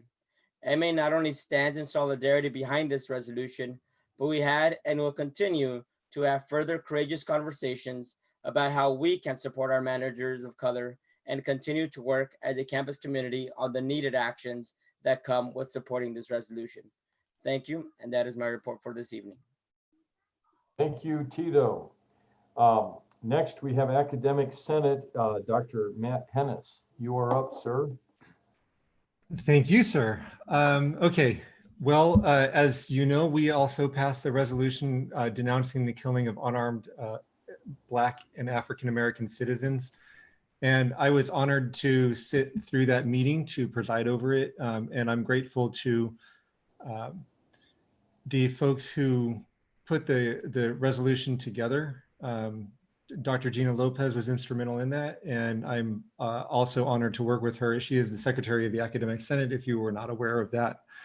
During that meeting was an opportunity for us to hear from members of our campus community about their perspectives and experiences. And it served to be what I hope is the beginning of the conversation that will be ongoing on our campus.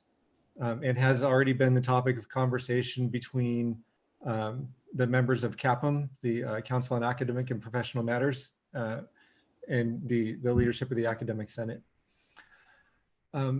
Thanks to the PCC Foundation, the Academic Senate was able to award 8 students with scholarships of $1,000 each at a nice ceremony that was organized by Committee Chair Susie Ling and also by Sheila Rose.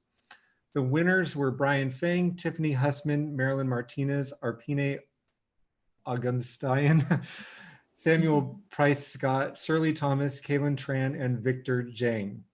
And it was great to see them sitting with their parents in the Zoom session. I know a few of the trustees were there. It was just a nice thing to be able to be a part of. The entire accreditation self-evaluation report draft is now online for review. So if you're interested in reading a 200 to 300 page report on the campus, I would say get started because it's quite a read.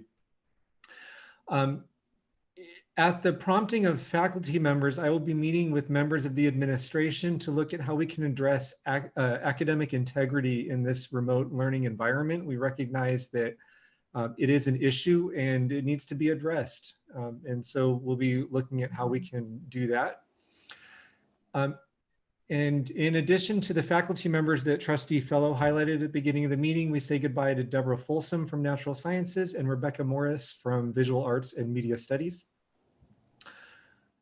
About 500 faculty are participating in an online teaching course to ensure that we're doing what needs to be done to be ready for fall. And as a matter of fact, they're going above and beyond. We were required to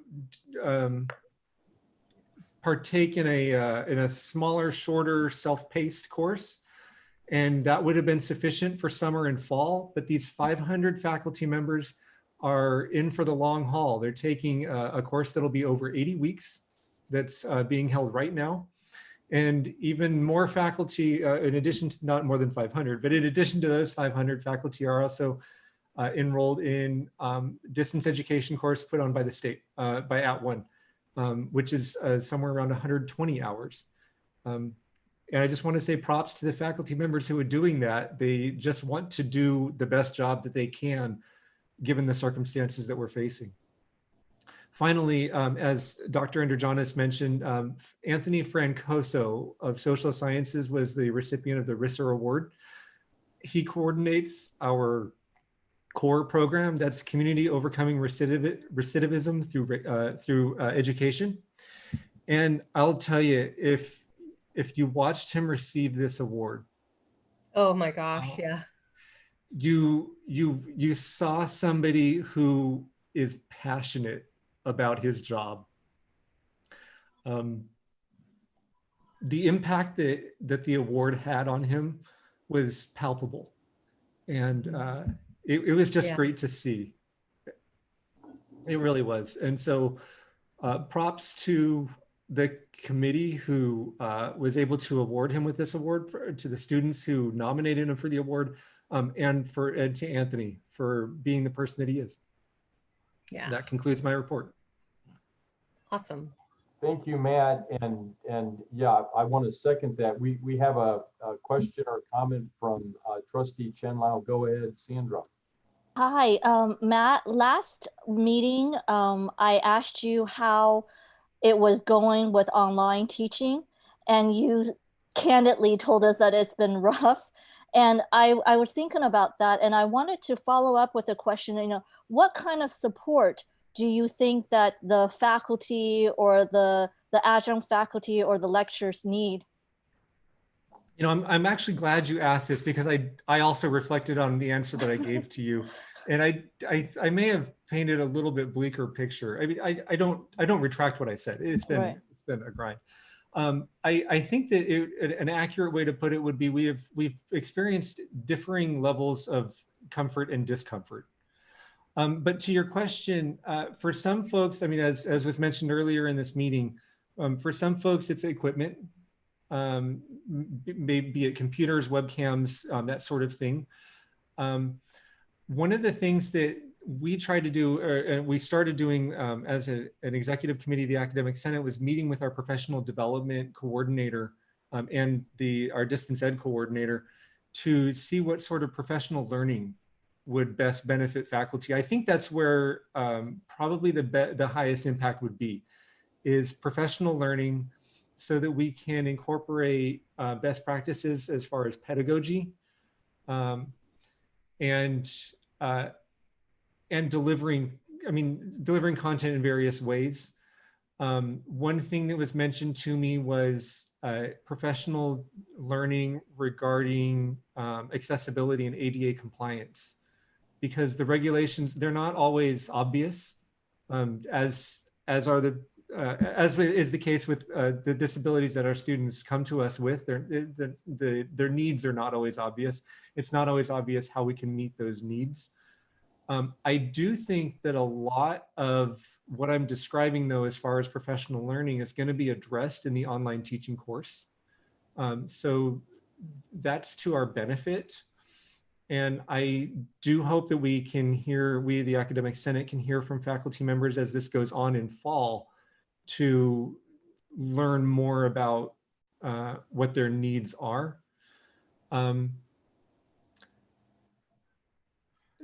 There are also financial impacts, but I'm going to leave that alone because that's not my wheelhouse. But you know, there have been expenses involved as well on the part of faculty members. And I'm sure students. So, I mean, making sure, so that's for the faculty side, but I think another aspect of it is making sure that students have what they need to be able to engage in our classes. They need technology, they need equipment as well. If we can provide them with Chromebooks, you know, that sort of thing. I was in a Zoom session today with my class, and one student didn't know how to raise his hand using his phone in Zoom. And I realized he's getting this content through his phone right now. So, you know, there are those issues as well. It's kind of like pouring vinegar on your hands to find out where your paper cuts are, you know. But I encourage you, as we're largely kind of silent over the summer, but I encourage you to revisit this question in the fall as I kind of re-engage with the faculty, because I think that if I can communicate to them that you've asked this question and that you're interested in knowing, then I probably will be able to give you more specific answers.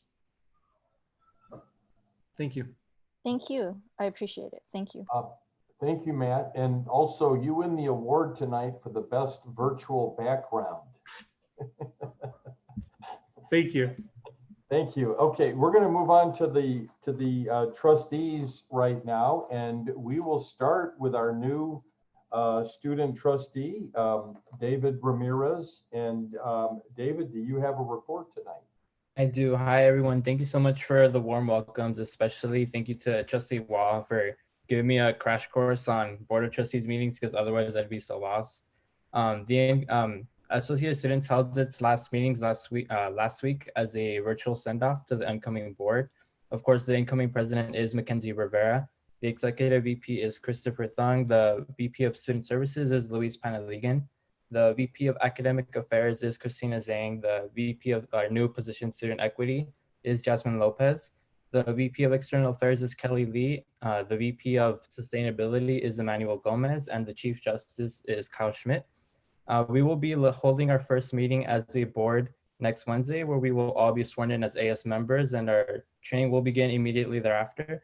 So so far we have hit the ground running. In fact, our VP of External Affairs, Kelly Lee, has already scheduled meetings with legislative aides from the offices of State Senator Anthony Portantino and State Assembly Member Chris Holden to discuss our legislative priorities. We're also in the early stages of planning virtual events to be a support system for our students in remote learning. And I just want to reiterate Associated Students' commitment to fostering a learning environment that is unifying and equitable. And we made these commitments before, and we will continue to hold ourselves and those around us to those commitments forever. And finally, I stand in solidarity, and certainly the Associated Students of Pasadena City College stand in solidarity with our Black African American students who now more than ever need to know who their allies are. Thank you. Thank you, Trustee Ramirez. We're going to do the rest of the reports now, and we're going to do this in the order that you appear on my Zoom screen. So in my upper left corner is Trustee Silver. Hi, I just want to say I'm so proud to be a part of the PCC community, because I think the resolution we passed to lift up and support our Black African American students was different from the typical resolution, which is full of platitudes and lovely words. But what this one had that was different was an action plan and some concrete goals. And I'm so pleased that we have a community that isn't just talking about equity, but is going to do something about it. So, thank you. Thank you, Trustee Silver. Next up is Trustee Brown. Well, I could report that, let's see, I had an opportunity to attend actually 2 foundation meetings. And I really appreciate learning all that the foundation is doing to not only support students, but the different programs that they have in place to further their agenda. It was pretty good. So I appreciate that. And I've been pretty engaged trying to listen to the different things that is going on campus, even though we're not there.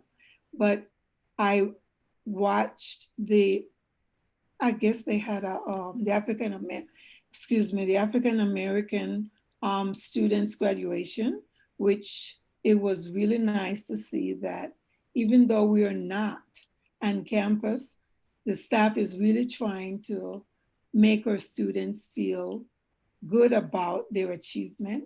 So I thought that was very good. And I saw a couple more.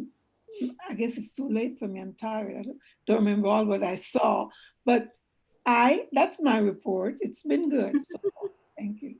I'm sleepy. Thank you, Trustee Brown. Next up is Trustee Fellow. Thank you, Mr. President. Tonight, I wanted to just honor the PCC faculty and really faculty throughout the United States, from kindergarten to doctoral studies, because as a faculty member, this has been a horrific semester, which we just ended for faculty.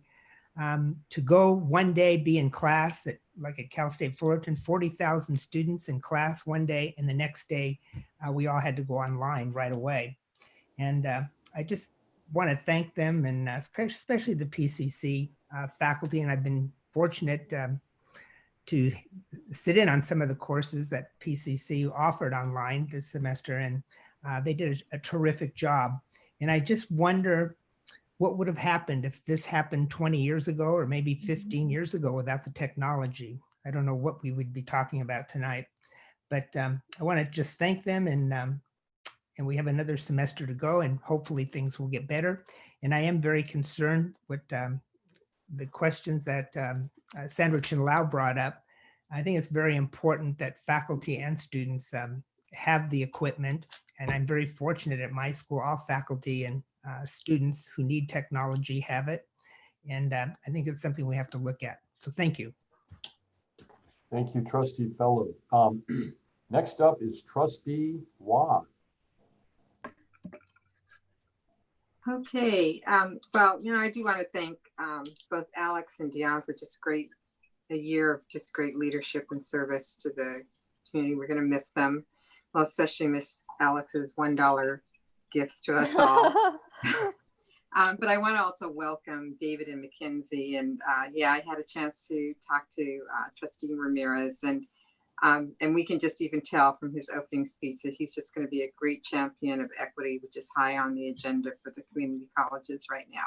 I want to say congratulations to all the award winners, the faculty award winners, the scholarship award winners, and to the faculty putting on the graduation ceremonies that they were able to have. And I think, they did a great job. And I also, this for the summer session, I saw the most number of high school students from Area 5 enroll in PCC for early college access. So I want to thank the Student Services, Miriam especially, for handling some of the hiccups that the students encountered and quickly getting their records up so they could start to register. And I had a chance to attend several speaker series that were put on by the English department. So kudos to the English department. They did an excellent speaker series for APAM. It's all recorded. Alex was good enough to send it out. And the last one was on, they brought in a Black professor who spoke about his experiences, and Professor Ogden helped moderate that session. It was just really excellent. So I also want to just remind the trustees that Thursdays, we have trustee webinars across the state. Tomorrow, I think, is going to be especially important if you can have a chance to listen to it. It'll be the first time that we will hear the rollout of the post-COVID reopening strategies for the community colleges. So Dr. Brian King will be speaking to Consultation Council in the morning, and then he'll immediately come into the trustee webinar and give the report. And also, you know, many of you heard the Chancellor's call to action. There were 6 actions that the Chancellor put out and challenged all of us to meet for to really accelerate the equity agenda for the community colleges. So instead of a 5-year time frame, I think we're now down to a 3-year time frame. Many of those time frame and deliverables are like even within 6 months and a year. So it's quite accelerated.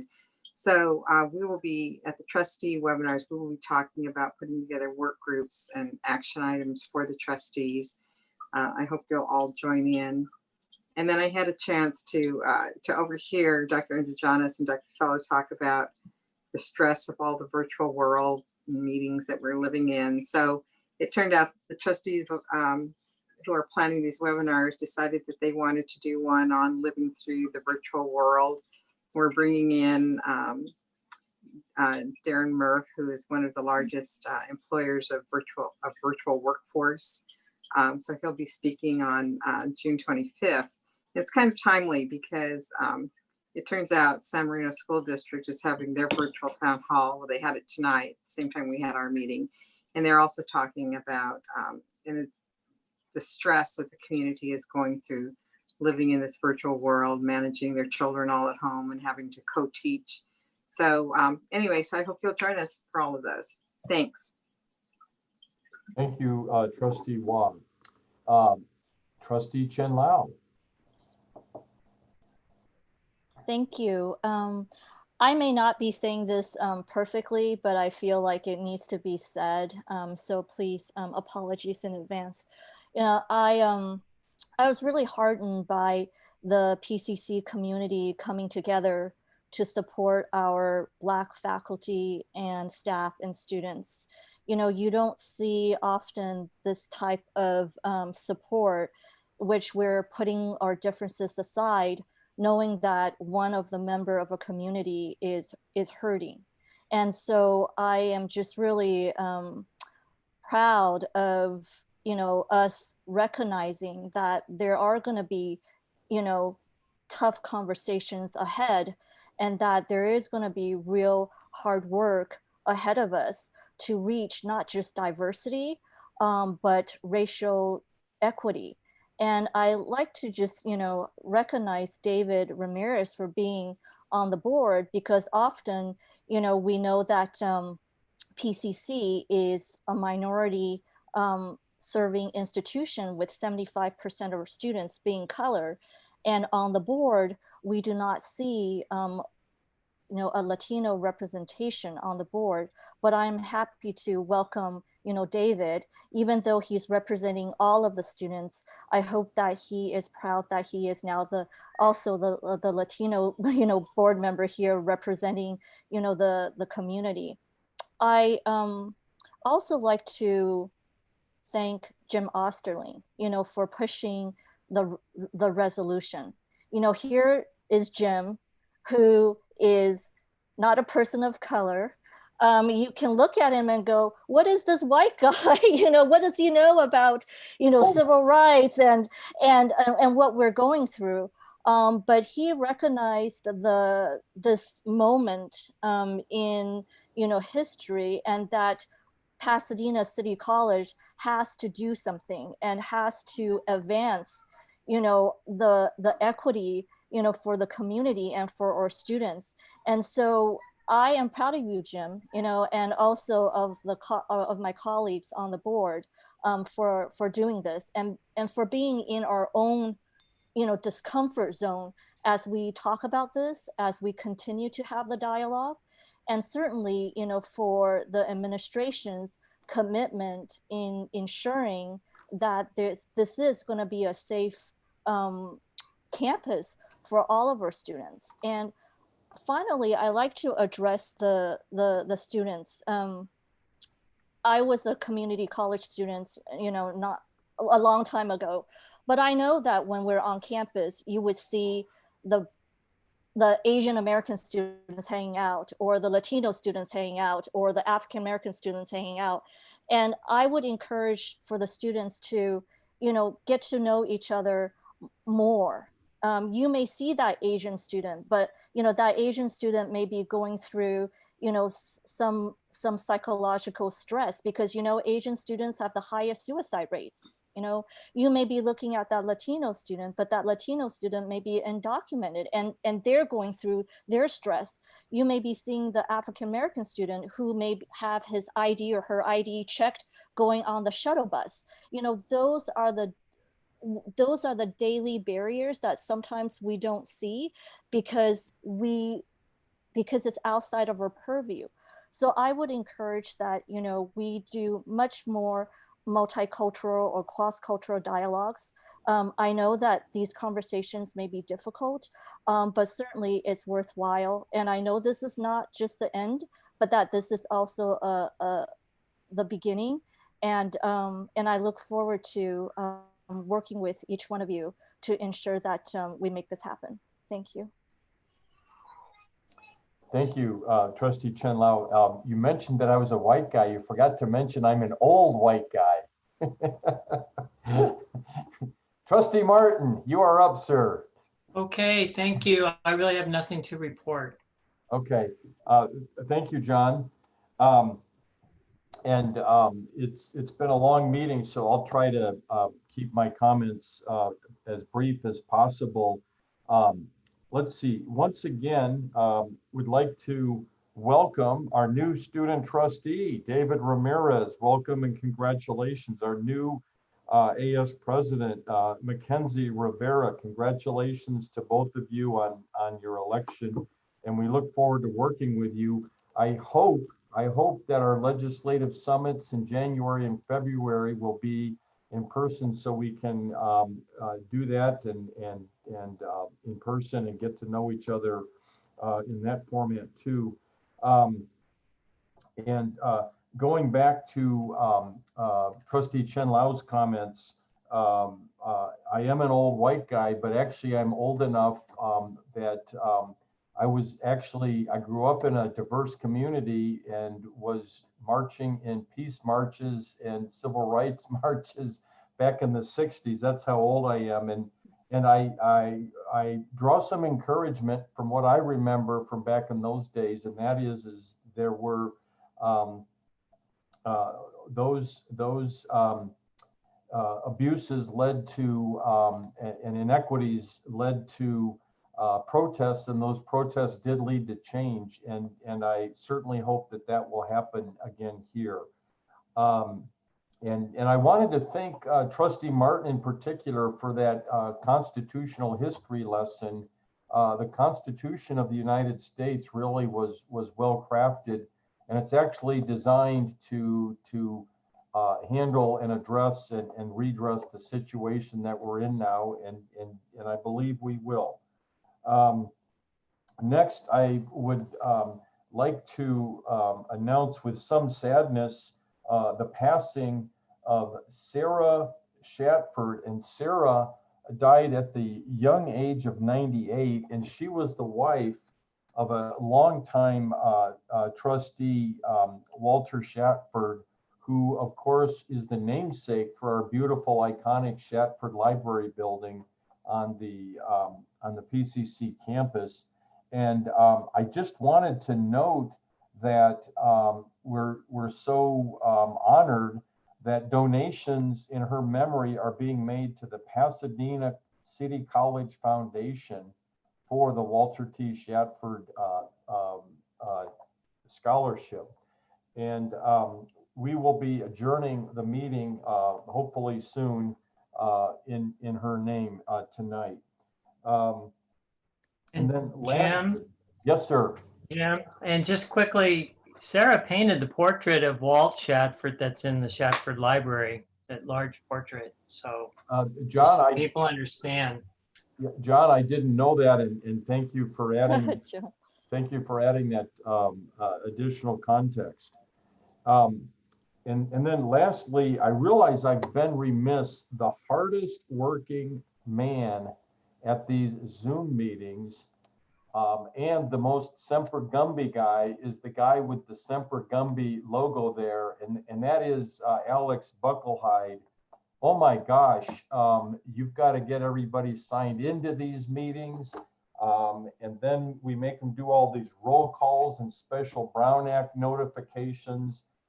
Alex, thank you very much for, you constantly have to stay on your toes during this long, arduous meeting. So thank you for your service on that. That concludes my remarks for tonight, and we're almost at the finish line, folks.